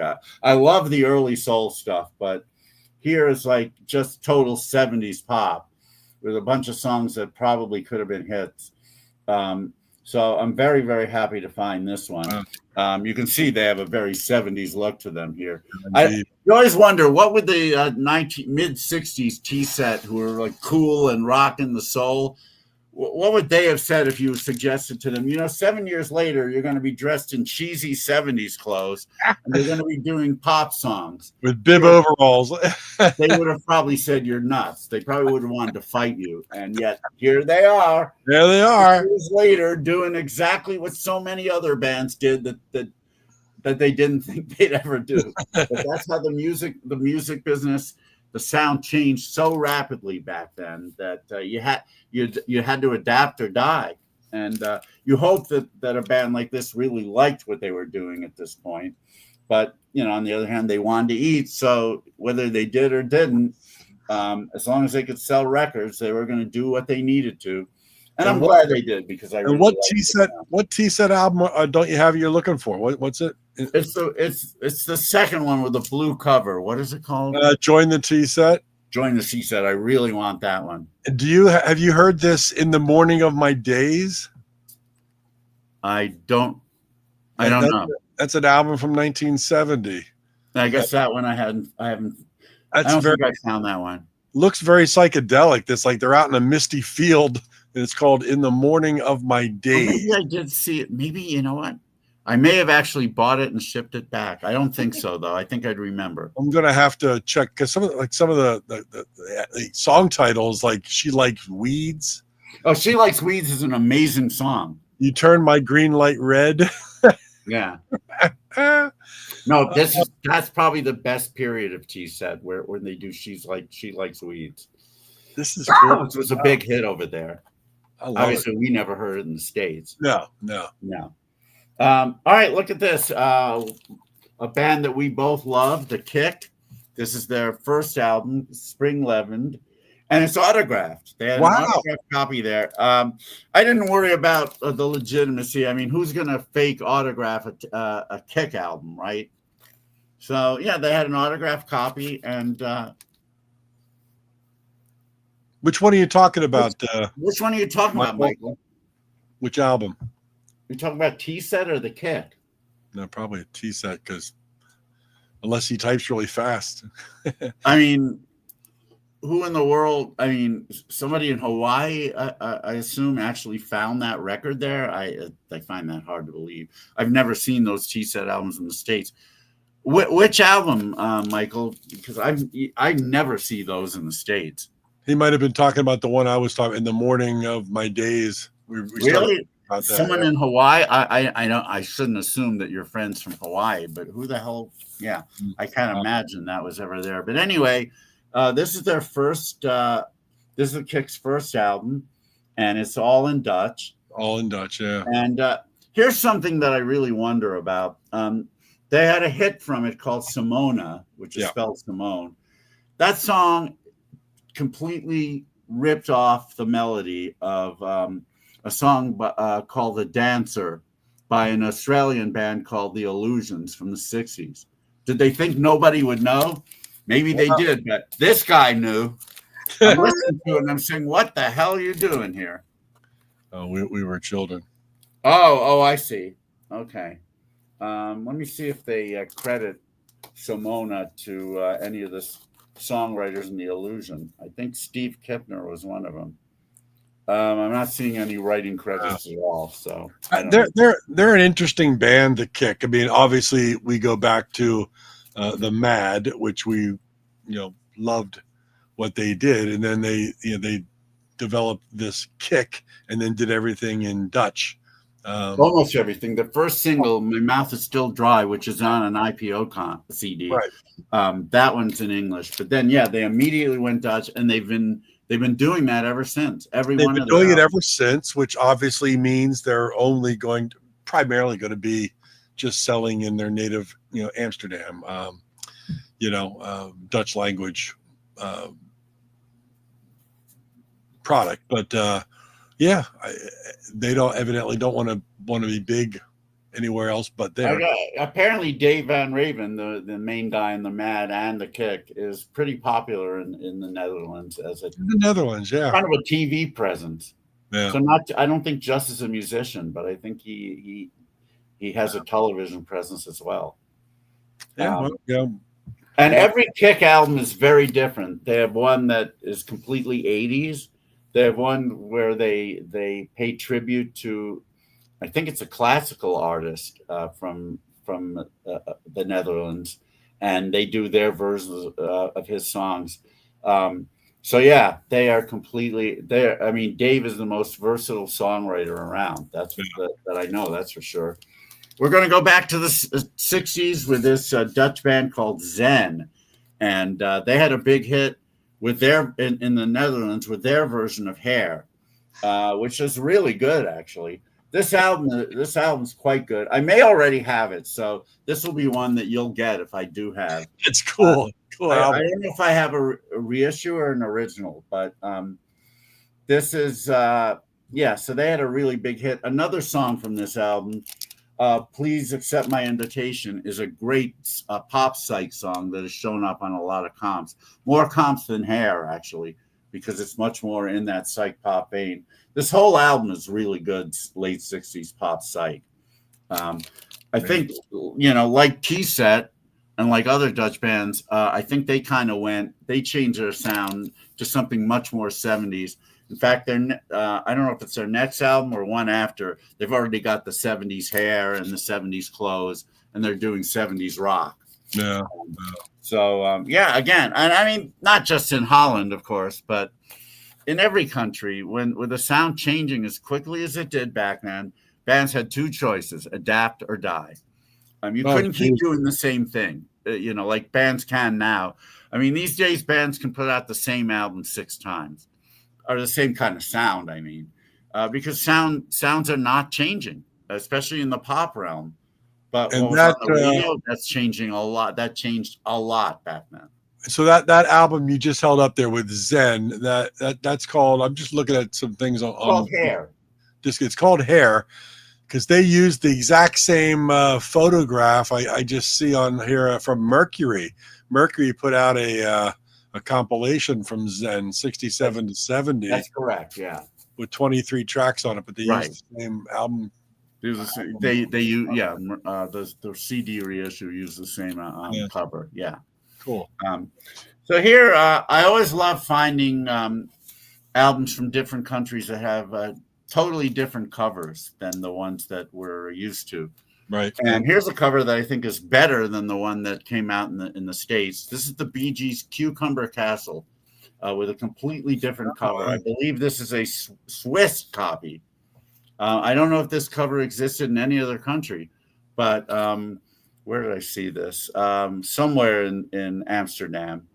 No, I saw it at Nostalgia Palazzo. That's right. And I like this cover better than the U.S. one by a lot, actually. Cucumber Castle is one of the more underrated Bee Gees albums. It's actually got a lot of good tracks, but people don't know about it because it has no hits. Right. And it came out just before 2 Years On, 2 Years On, which had Lonely Days. And then Trafalgar came out after, which had How Can You Mend a Broken Heart. So those had hits, and people know those albums well. But Cucumber Castle didn't have any hits. The title song, on the other hand, is great. Should have been a hit, but wasn't. Yeah, I'm just looking again at Discogs because I love all things early Bee Gees especially. But you're right. Songs of Cucumber Castle with that album cover, and then the other albums are Cucumber Castle. Oh, that one's called Songs of Cucumber Castle. Yeah. Okay, I didn't even notice that. That's funny. Yeah. Interesting, man. Yeah, on that cover just says Cucumber Castle on it. Yeah. What's so the Songs of Cucumber Castle is out of Germany on Polydor. Okay. What label is that one on? Is that what's We'll have also to grab called? it again. There's an album out of Greece called Cucumber Castle with that cover on it. So there is also a Greek one. Yeah. and the Swiss. Okay, here's the Swiss one on Ex Libris. Yeah, this is Ex Libris. Okay. Yeah, but it's just there's no No. songs of anywhere, not on the spine either. Yeah. Man, It's there's all kinds of versions of this Ex album. Libris. I This know. is so interesting. I love that. I mean, again, finding that stuff in the wild is always great. Speaking of here, this isn't Did a you different mute yourself, cover. David? Can you hear me? Yeah, I hear you. Oh, Are hold you on. losing me? No, I got you. Okay, good. I did it. Here's a band that you would never expect would have anything would have anything outside of their native Canada or the U.S., but indeed they did. This is the I'm glad you appreciate it, Michael. This is the where is this one from? It's a Dutch copy of the Chilliwack, one of the many Chilliwack albums that are untitled. It's the album's called Riding High in Canada, but in the States and obviously also in the Netherlands, it was called it was self-titled. But this one is on Philips Records as opposed to Sire, and I love the Philips logo, and so almost anything I see on Philips, if it's music I like, I'll buy it. So yeah, the only difference is that this is a Dutch copy and it's on Philips, but it was cheap enough, about $10. I thought, you know what, that's just something I want in my collection. Nice. And it's a great album too. I don't know how much you think of that one, but Oh yeah, no, I think it's up there with some of their great later albums like Dreams and Lights from the Valley. It's not it's not as produced, but it's a good pop rock album. Yeah. It really is. Now let me show all three of these in tandem. Of course, I collect Klaatu as you do, but I'm not familiar. Yeah, these three were at Nostalgia Palazza. These Nice. are Swedish pressings of the first two albums. Yeah, and they were cheap, so I figured, what the hell? Very cool. Yeah, let's pull out a label and see what it looks like. Yeah, we'll start with the first album. Andy Hartley will be interested because he was, as you saw his post, he was turned on to Klaatu, and yes, he was. And, all right, so this actually has a regular old orange capital label, which was not the case with the U.S. or Canadian release. Yeah. But yeah, for whatever reason, that's what they went with, which was the typical capital label of the day. Nice. Let's see what Hope looks like. Hope, of course, had a really nice photo on the label. But let's see what this one has. Again, another orange one. Yeah. Actually, at this point, Capital had already gone to the purple in the States, I believe. But Hope, of course, didn't have the purple label. It had its own picture. But this one has the generic orange yet again. Let me see if I can. It's so awkward trying to do this, sitting like this. And then, of course, my favorite Klaatu album, not yours, Sir Army Suit. It does have the insert. I love them all. I know you do. I know this has the exact same picture as the US. Oh, there, yeah, cool. Yeah. Tim Allen. Hey, Tim, you're just checking in. You got to check the archives out.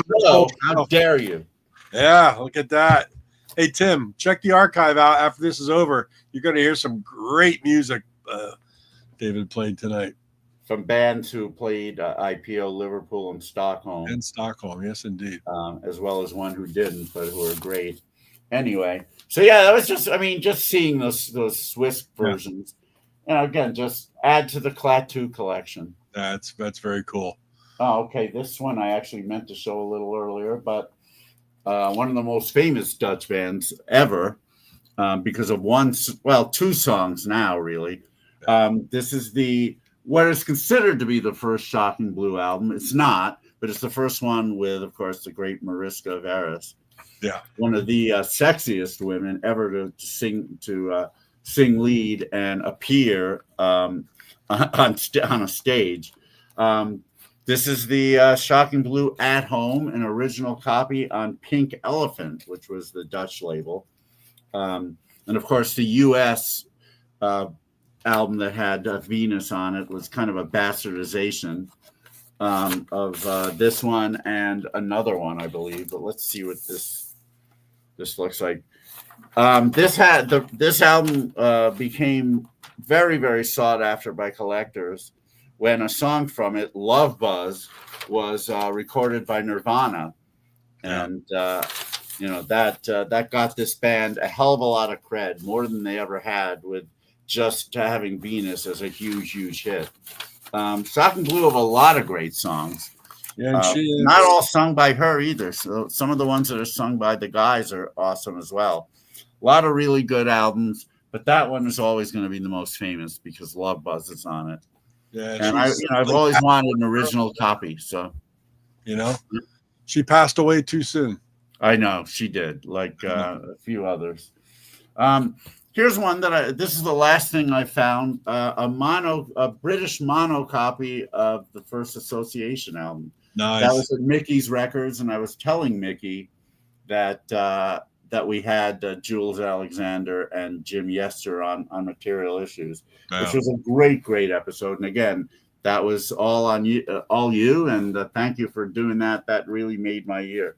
But a nice mono copy of the album. On London Records, not Warner Brothers. That's another thing. I always have incentive when it's on a different label. Sure. It's a Black London label, recorded by Valiant, California. Maybe, but released by London, England, and London Records. I like in the UK. And let me get this in there without ruining the spine. Yeah, good get. Yeah. All right, I got it. All right, let's see what else we have. Something that, again, I've always wanted from my Beach Boys collection, but never saw until I went to Dig Vinyl in Liverpool and saw a UK pressing of Dennis Wilson's Pacific Ocean Blue. Again, a pretty rare item. They didn't, not too many of them actually made it out to the UK. Let me see what label, what the label looks like as compared to the US one. This one has the insert, which is also makes it much rarer. Okay, it basically looks similar to the Caribou label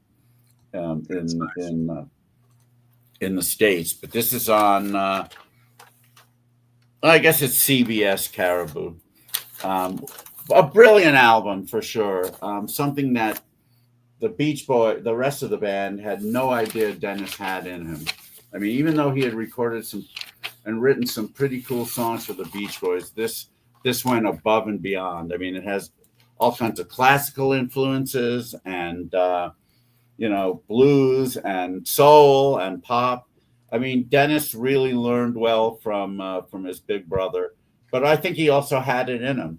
Even though he was a wild man in most of his habits and had lots of peccadillos, when he decided he wanted to work, he really put out.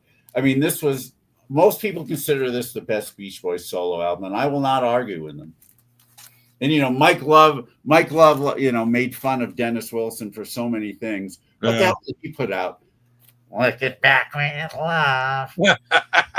That's it. Does Mike Love think that album even comes close to Pacific Ocean Blue? Right. He probably does because he's all ego, but he's out of his mind if he does. And even Mike Love fans don't think so. That should tell you something. All right, here's something I got in Liverpool. an original pressing Oh, of Fairport Convention. Fairport Convention, What We Did on Our Holidays. A great album, my favorite album of Fairport. An original Island Pink label pressing. Not easy to find in any kind of good shape. This one is probably VG plus, and got it for a reasonable price. Mm-hmm. So I was very happy to see that. Again, Fairport had two of the best vocalists of all time, in my opinion, Sandy Denny and Ian Matthews, both on that album. I think that's the only album that they're both on. I think it might be. I don't think they're both on Halfbreaking. I think Ian's gone by then. So that's why it's my favorite album. Oh, this is something I didn't even know existed on vinyl. This was which label? Pie. I guess it was Castle Sanctuary Records did a whole bunch of reissues of these 60s UK and Irish bands, and the Freshmen are one of the Irish bands. This is complete. I mean, this is sort of the Tokens meet the Beach Boys. Mm-hmm. A great album, which again, I had no idea there was an actual release with this cover. I'm hoping to be able to clean off the gunk that's on here. It's not as easy to see. I think it's cleanable. I just have to bring it to a person that I know that knows how to do it. No. This was probably among my most pleasant surprises of record buying, because again, I didn't even know it existed, and I got it at Concerto Records in Amsterdam. So when you find something like that, David, are you just going A to Z like we used to in the younger days and just start flipping, and all of a sudden it's like there? Mostly the various artists A through Z. Yeah. Unless I'm looking for a specific thing by a specific artist who has a card, I tend to go into the various artists sections, because they're going to have the things I'm looking for, the more obscure things. Well, that was the most fun when I was, in my team. Like going to the record stores was going directly to, the A section or the B section or the C section, with not the actual tabs and stuff. Yeah. That's how I discovered stuff. That is how you discover stuff, because those bands aren't going to have cards. There's no point. Yeah. Sometimes they only have one album, and even if they do, people are going to say, like, what the hell is this? Yeah. So, they get relegated to those sections. But as you said, those are great finds. Hey, Alan. Thanks, Alan. You're about to get more jealous. No, he won't, because he's leaving. But if he stayed, he would get very jealous. And I don't like it when people get jealous, unless it's people I don't like. Then they can. Over at Mickey's Records, he always has one thing that above all that I want, that I've been looking for, and this is an original mono copy of My Generation by The Who, the UK version. Wow. This of course, this album has some great power pop, and I'm going to use power pop because Pete Townsend coined the phrase. So while I don't usually call 60s music power pop, I call them progenitors. I guess I can say it in the case of Pete Townsend. And The Kids Are All Right is probably the best example of that. And that is on here. Agreed. Along with The Good's Gone is another song that I really love. Of course, the title song. Who doesn't love that? La La La Lies. Great mid 60s, mod soul pop. Double jealous. Hang out for a couple more minutes, Alan, and you won't believe what you're about to see. Let's just I know you're tired, but just hang out. So, I was glad to find that. There's always one thing on the wall of Mickey's Records that I love. All right. These are the two best things that I found. At Nostalgia Palazzo, I was ready to pay for things, and I was talking about, he said, man, you have so many Japanese albums, because they did. And he said, well, we have a rare Japanese box. You want to look in there? I said, hell yeah. And I did. And one of the things I found is an original red vinyl Revolver from Japan with an obi from 1966. Pretty freaking incredible. Yeah. Let me see if I can. Let me see if I have access to the red vinyl quickly. I think I do. The one thing about Japanese red vinyl from back in the day, they didn't use much dye, so I'm not even sure you're going to notice if this is red. It's barely red. Can you see the? Oh no, I guess Yeah. it looks much brighter with a light on it. I didn't think it comes through well. Yeah, but it's like a blood red. You know, it's yeah. It is blood red. Oh, what? Yeah, it's cool. That is really cool. I never thought I would see one of these in a store, but Wow. that's Nostalgia Palazzo for you. I got it. I mean, I got it. You don't have to talk exact price, but I got to ask: was that pretty salty, pretty expensive? Yeah, decently salty. Yeah. Anything that Nostalgia Palazzo has that they know is a serious collector's item has a serious price tag on it. Serious. There's something on the wall. There's something on the wall there that I'm still considering. And I don't know if I'm going to go for it because it's a lot of money, but I'll tell you, I'll never see the likes of that again. If I do buy it, I will definitely post on Facebook. So we're going back there tomorrow. Like I said, I'm going to try and upgrade my Tagas collection, and anything I upgrade, I will send you the other copy. But here's the last thing, and you may already know about this because I posted this on Facebook. Yeah. This is something I didn't like all of a sudden jump up when I saw it. Normally I would, but it was kind of like, oh, really? A Japanese copy of Maybe Tomorrow by the Ivies. The Ivies, yeah. This album, no matter what country you got it from, and there were only 3, Germany, Italy, and Japan. No matter what country you got it from, it's been a huge collector's item for many, many years. I had a German pressing I got in 1979. My dad actually gifted me with some money for my 21st birthday, and he said you can spend it on whatever you want. So of course, I went to a guy named Norman Feinberg, who was a very notorious record dealer, and he had a copy of the Ivies, which I had never seen. I had wanted for a long time. He had a German copy. It was really nice. I bought it. And in 1993, when I needed money, I sold it mainly because the CD had come out at that point. But never thought I'd see a Japanese one in the wild. And here it was. Now, this was the whole curiosity about this. The clerk or who's very knowledgeable at Nostalgia Palazzo went on Discogs. I'm trying to remember. Oh, because I was wondering about like how much is it going for with the OB as opposed to without, and the whole OB thing with especially these older records. It's a real catch-22, and I try not to. It's like if the album has an OB, that's great. If it doesn't, it's not going to prevent me from buying it, especially when it's rare. So he was looking it up, and he said, you know, this is a very curious thing. There's only 2 Japanese copies listed there. A black label promo with, a black vinyl promo with a white label, and a red vinyl stock copy. Well, lo and behold, this is a black vinyl stock copy, and nobody in Discogs had one. We went to a different site. I can't remember the name of it. Wasn't listed there either. So I was starting to wonder, is this legit? But everything about it said that it was. I mean, obviously, the bootlegs of Ivy's albums look horrendous. This one also had the right numbers in the matrix. Yeah. It had the insert, which the bootlegs never have. Right, yeah. If you look at the spine, it looks very, very legit. It's got the whole Japanese catalog number up there. Wow. So we never really got a definitive answer. They said, look, if you find out that there's something funny about this record, we'll take it back. Right. But what I did earlier today was I posted it in a Badfinger group. Unfortunately, in the Badfinger group on Facebook, there was an older Japanese gentleman who said, nope, that's legit.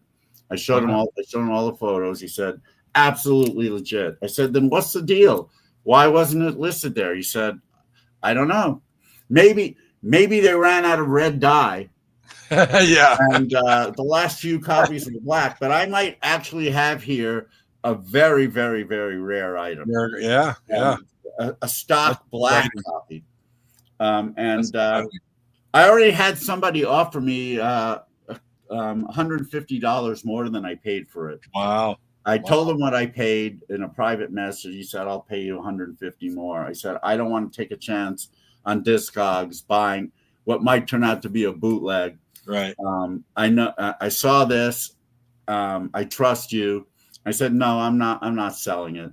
I didn't buy it to turn it over the next day. That's not why I buy records. That's not your MO. Yeah. Never why I mean, if something ends up being worth a hell of a lot more money, I mean, maybe one day I'll sell it. But this is something I'm so glad that I finally got. Very cool. And I don't know how many. I mean, it's a really solid album. A lot of these tracks ended up some in remix form, some in straight duplicate form on Magic Christian Music. Yeah. But even the ones that never did make it are very, very solid tracks. Will that be one that you mail home, or will you carry that one? Oh no, it's not leaving my site. Neither is the Revolver, and neither is the Who. I mean, those are coming on the plane with me. No matter where I go. Are you gonna buy an extra seat just for the albums? I should.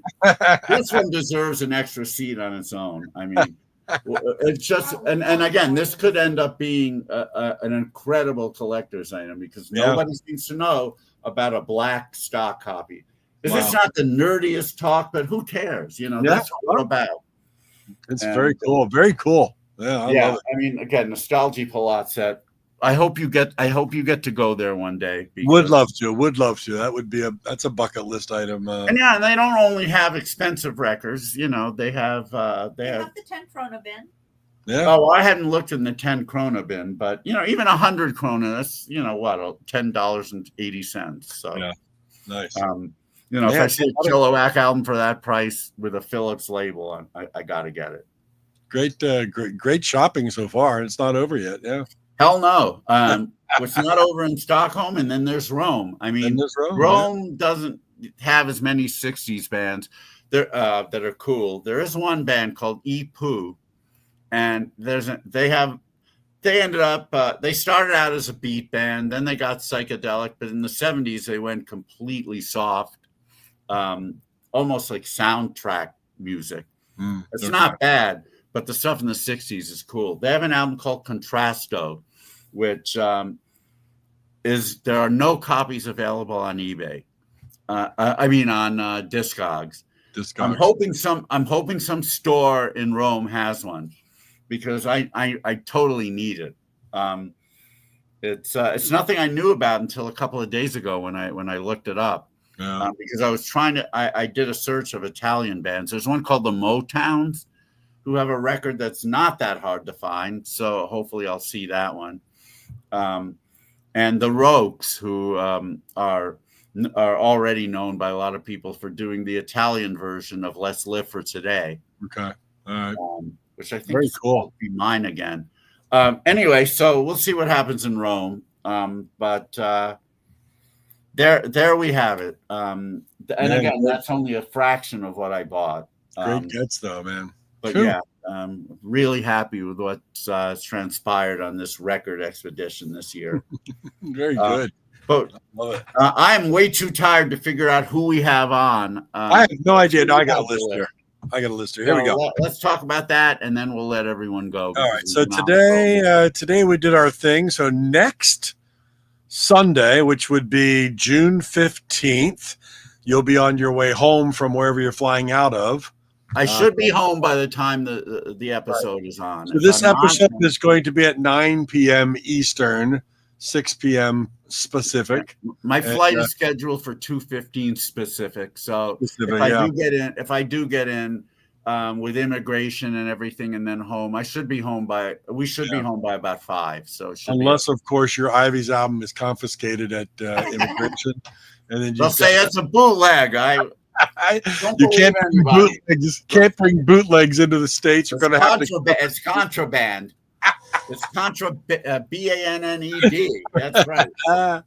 But no, you know their hits. They were a huge singles band. Let's Live for Today, Midnight Confessions, Sooner or Later.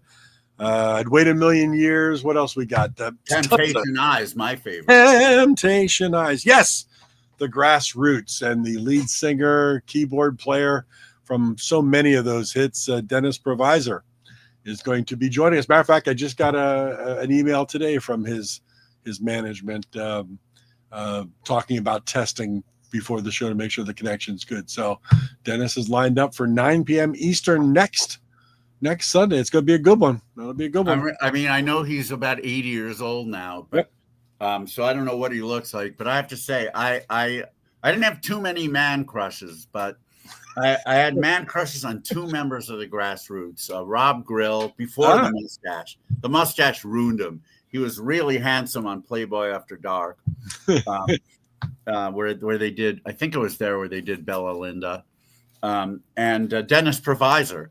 Yeah, I just thought, if I was a chick, I'd be all over that. All over. Yeah, he was cute. Yeah. So Dennis is going to join us next Sunday night at 9 p.m. Eastern. It's going to be great. And then the following Sunday, the 22nd of June, from Guadalcanal Diary, we've got Murray Attaway, another great get. Love Guadalcanal Diary. I haven't thought about them in a while. And David, you picked up Murray. That should be cool. He was almost going to play. He was scheduled to play IPO Atlanta one year, and then something came up and he couldn't. But it'll be great to have him on the show. He's got a new record, which I haven't heard yet. But cool. I'm sure by the time we have him on, both of us, once I get the link to it, I'll hear it. We'll both have it. So he's got something to promote. Awesome. So we look forward to that. All right, what else we got? And then on the 29th, we have that date open, the last Sunday of June. So right now it could be you and I playing some trivia and goofing off a little bit, but you never know. Showing some more purchases stuff. Yeah. So you never know. Right now it's an open date. It'll be fun either way. So, put it on your calendars, and then we follow that up. Hold that thought, because my bladder is going haywire. Hey, hold that bladder. Honey, do you want to talk to Mark while I'm sit down and have a chat? So Rena, how tough is it? This is, if anybody never met Rena before, this is Dave's better half, David's better half, Rena. Also maybe she goes quite unheralded in the IPO pantheon, but she does so much work behind the scenes. David gives you a lot of credit all the time. He doesn't hog the credit for himself, but many people don't know that you're very, very involved in scheduling of the bands, picking the tracks out for the IPO CDs, traveled around the world with David, keeping him in line so he doesn't spend all of his money on holding his records. Holding his records, yeah. Everybody needs a record holder, but I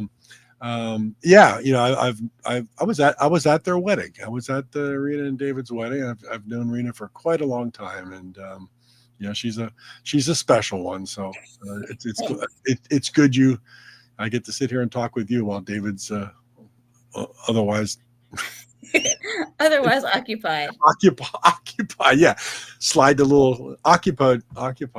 But you guys are having a great time on your trip here, and you're going to have a wonderful time in Rome, finishing it up before you come back. So, very cool. These trips for IPO, Liverpool and Stockholm and wherever we do it in Europe are always so much fun.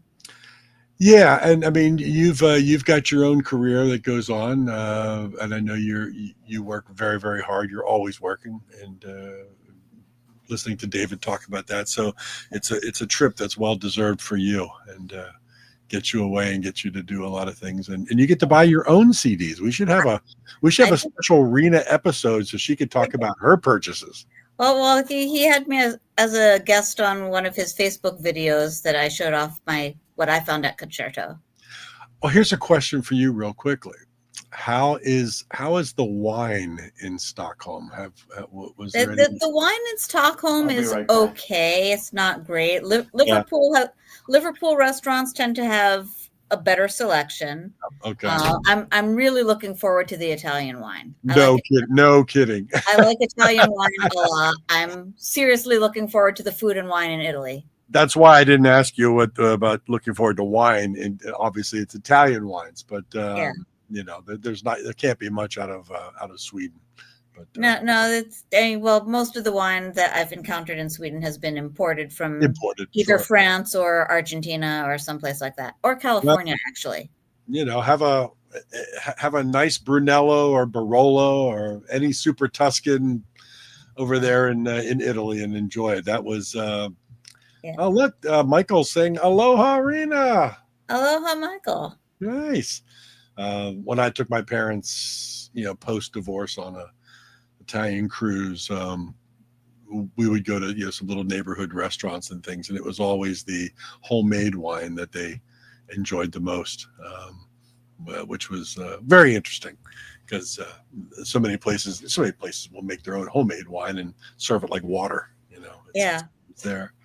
But you'll enjoy. And David, I know when we were in Paris, we noticed that like wine is like water there. That there's just wine everywhere. That's why they live longer than we do, because they're weaned on it from an early age. But, well, I think they exercise more and they eat sensibly and they drink wine. Are you reading the comment, Rita? Well, he came out and then he went back in there. Yeah, he made a U-turn quickly and said whoops. So yeah, I'm with you, Michael. We are a little concerned, but at least we don't have any audio to go with it.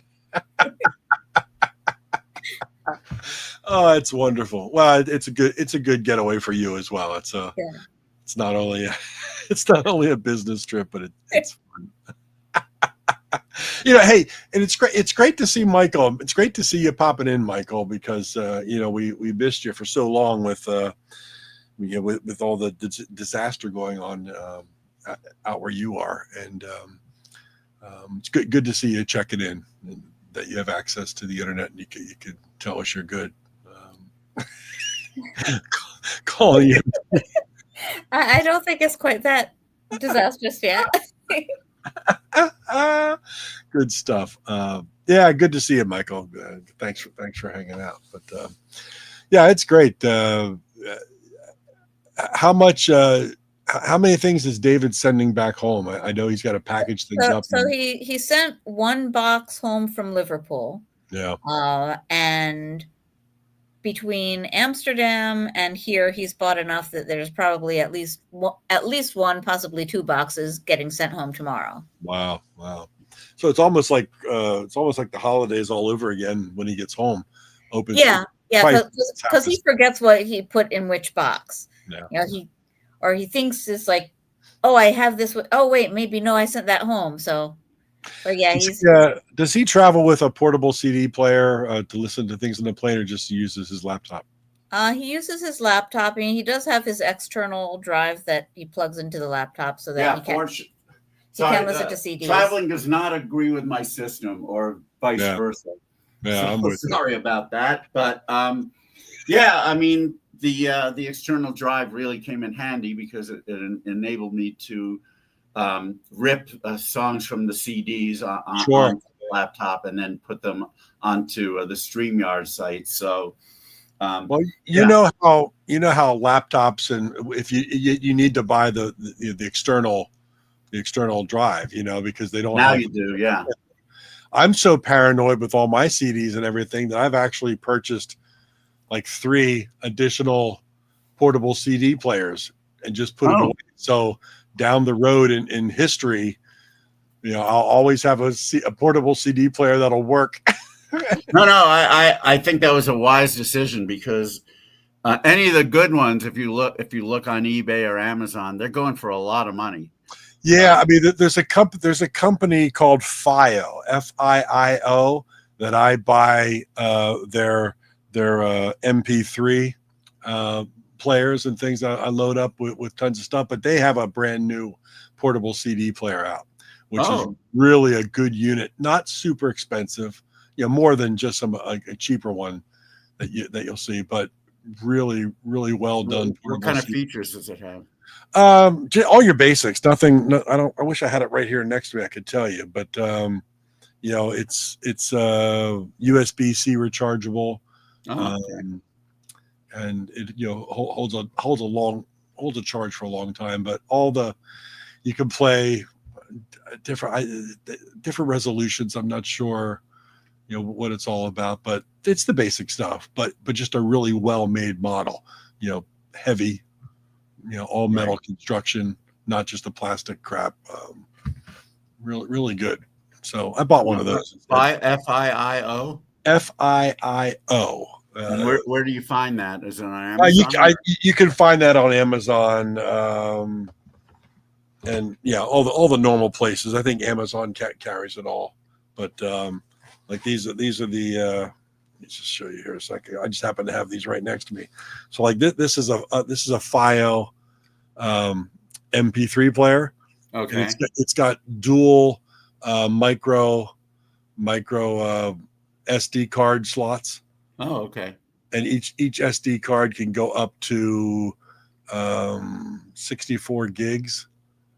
So each card holds, how many, say 20,000 songs or something, you know? So then you got dual cards to put in here, and I load everything on here just in case. If my house catches fire, all I got to do is grab these. I've got a smaller version also, so that they can make a smaller one as well. So, but you were talking about portable CD players. CD players, yeah. This is a portable CD player. I'd have to have it out here in the other room. Okay. But not next to me here. But I have that just because always have to have something that can play my CDs. It's the same thing. Yeah. I also have two. Remember the old portable DVD players? I never had one. No. Right. Well, I got two of those that I have in storage in case playing DVDs becomes difficult, because I got a lot of DVDs. A lot of movies, sure.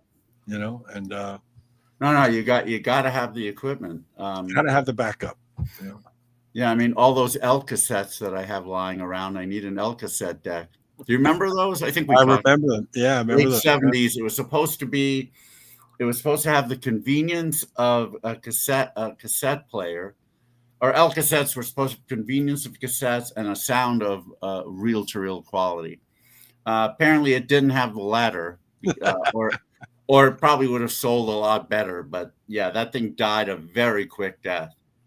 And I think if you go on eBay, there still are players for sale. Whether or not they work, I don't know. And obviously, you got to have L cassettes too, which you're not going to find. Did you ever get into mini discs? See, no, I never had a player or anything. I did. I had many players. Really? And then they invented and came out as mini disc was kind of dying. They did the high MD mini disc, which was like a version of the mini disc that was high resolution, but could hold a lot more data, a lot more songs. And I got a high MD player as well. I have tons of mini discs. I'd record. Wow. Everything. Oh yeah, there's Tim. He still loves his mini disc. Yeah.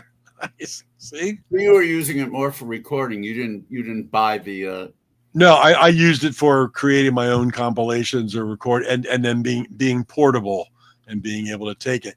Then they all had mic, or the better ones had mic inputs, and I would go and see bands and things and just put the mini disc player down with the microphone and record the live show. Man, you know what? If Rerun had one of those, he never would have been caught. You know what I'm talking Michael about, right? still yeah. Michael still has his UB. mini disc, man. And I probably still have 100 brand new unused mini discs. Wow. Because, once the MP3 players came out, it kind of killed, Oh yeah. mini discs. So fun shit. But did we after I left, did you talk about more? No, guests, I forgot. Yeah, we were just about to say 2 days after July 4th, July 6th, Sunday night. We've got another legend in the the pop reigns from the DBs. Chris Stamey's going to be on the show. And did you say he's got a new album? He has a new album. I don't remember the exact title, but it's an homage to 60s pop. That's going to be good. It's not covers. It's songs he's written in that style. In that vein, yeah. And I think he sings in that style as well. So I'm really looking forward to that. Yeah, looking forward to that. That's going to be cool. So that's I mean, Chris actually played IPO once. He may not remember, but he played in the one year we did it in Chapel Hill.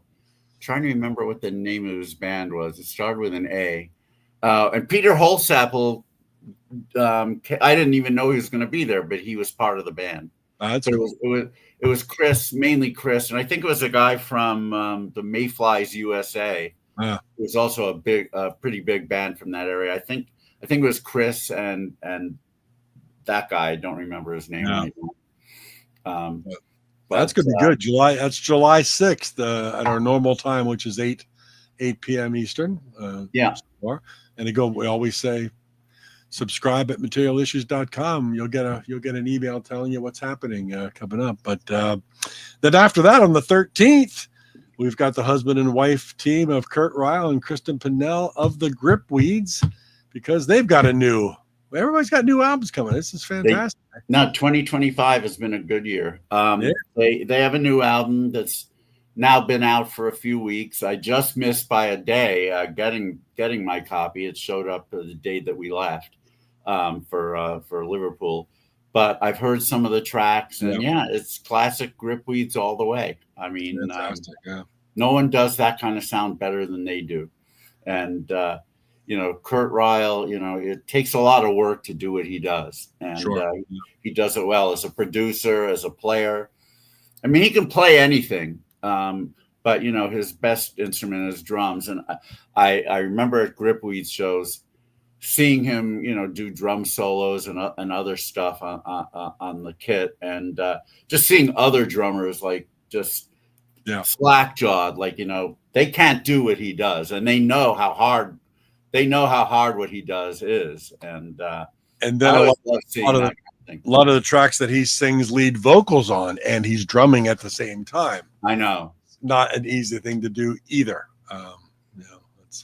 But yeah, I mean, and his brother Rick is a very important member of the band too. Yep.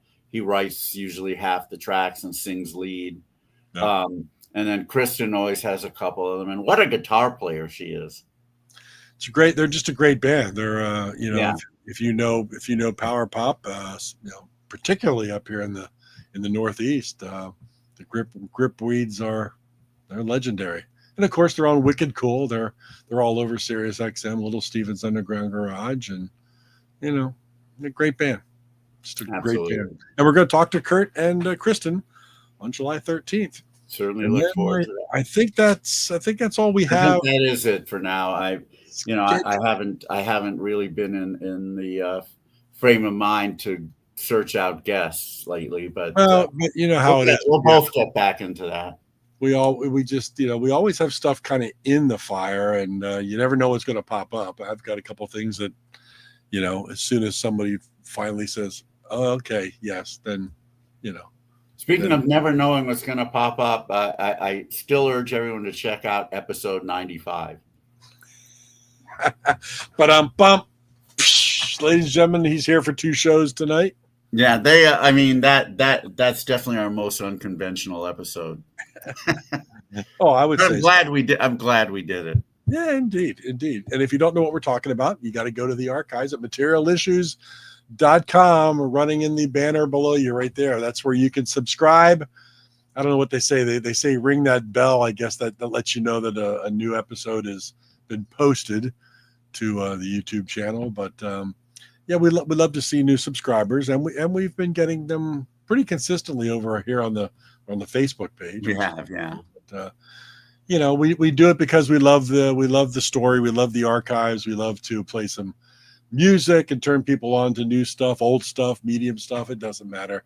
We just have a good time every week doing this thing. So we definitely do. And with that, I think I'm about to fade. So yep, the doggies are looking at me like, let's go outside. And yeah, like Roger Daltrey sang on that Who album that I bought, My Generation. Why don't you all fuck off? Which is what he wanted to say, but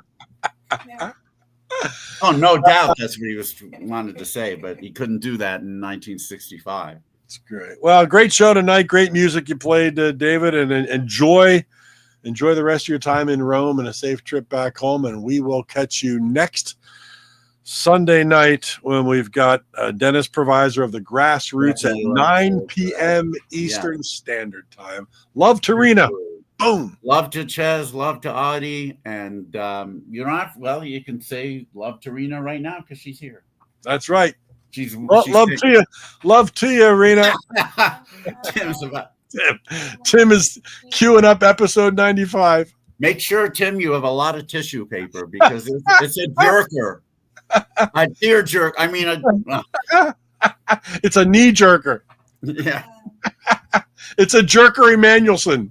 That's for sure. There you go. Yeah, I haven't seen your around. I thought maybe I would, but no. Oh, we could be on all night with this. All right, David, have a great one. You too, Mark. Be safe. Enjoy. See everybody. Good night. Good night, everyone. Stay safe. Good morning. Good morning.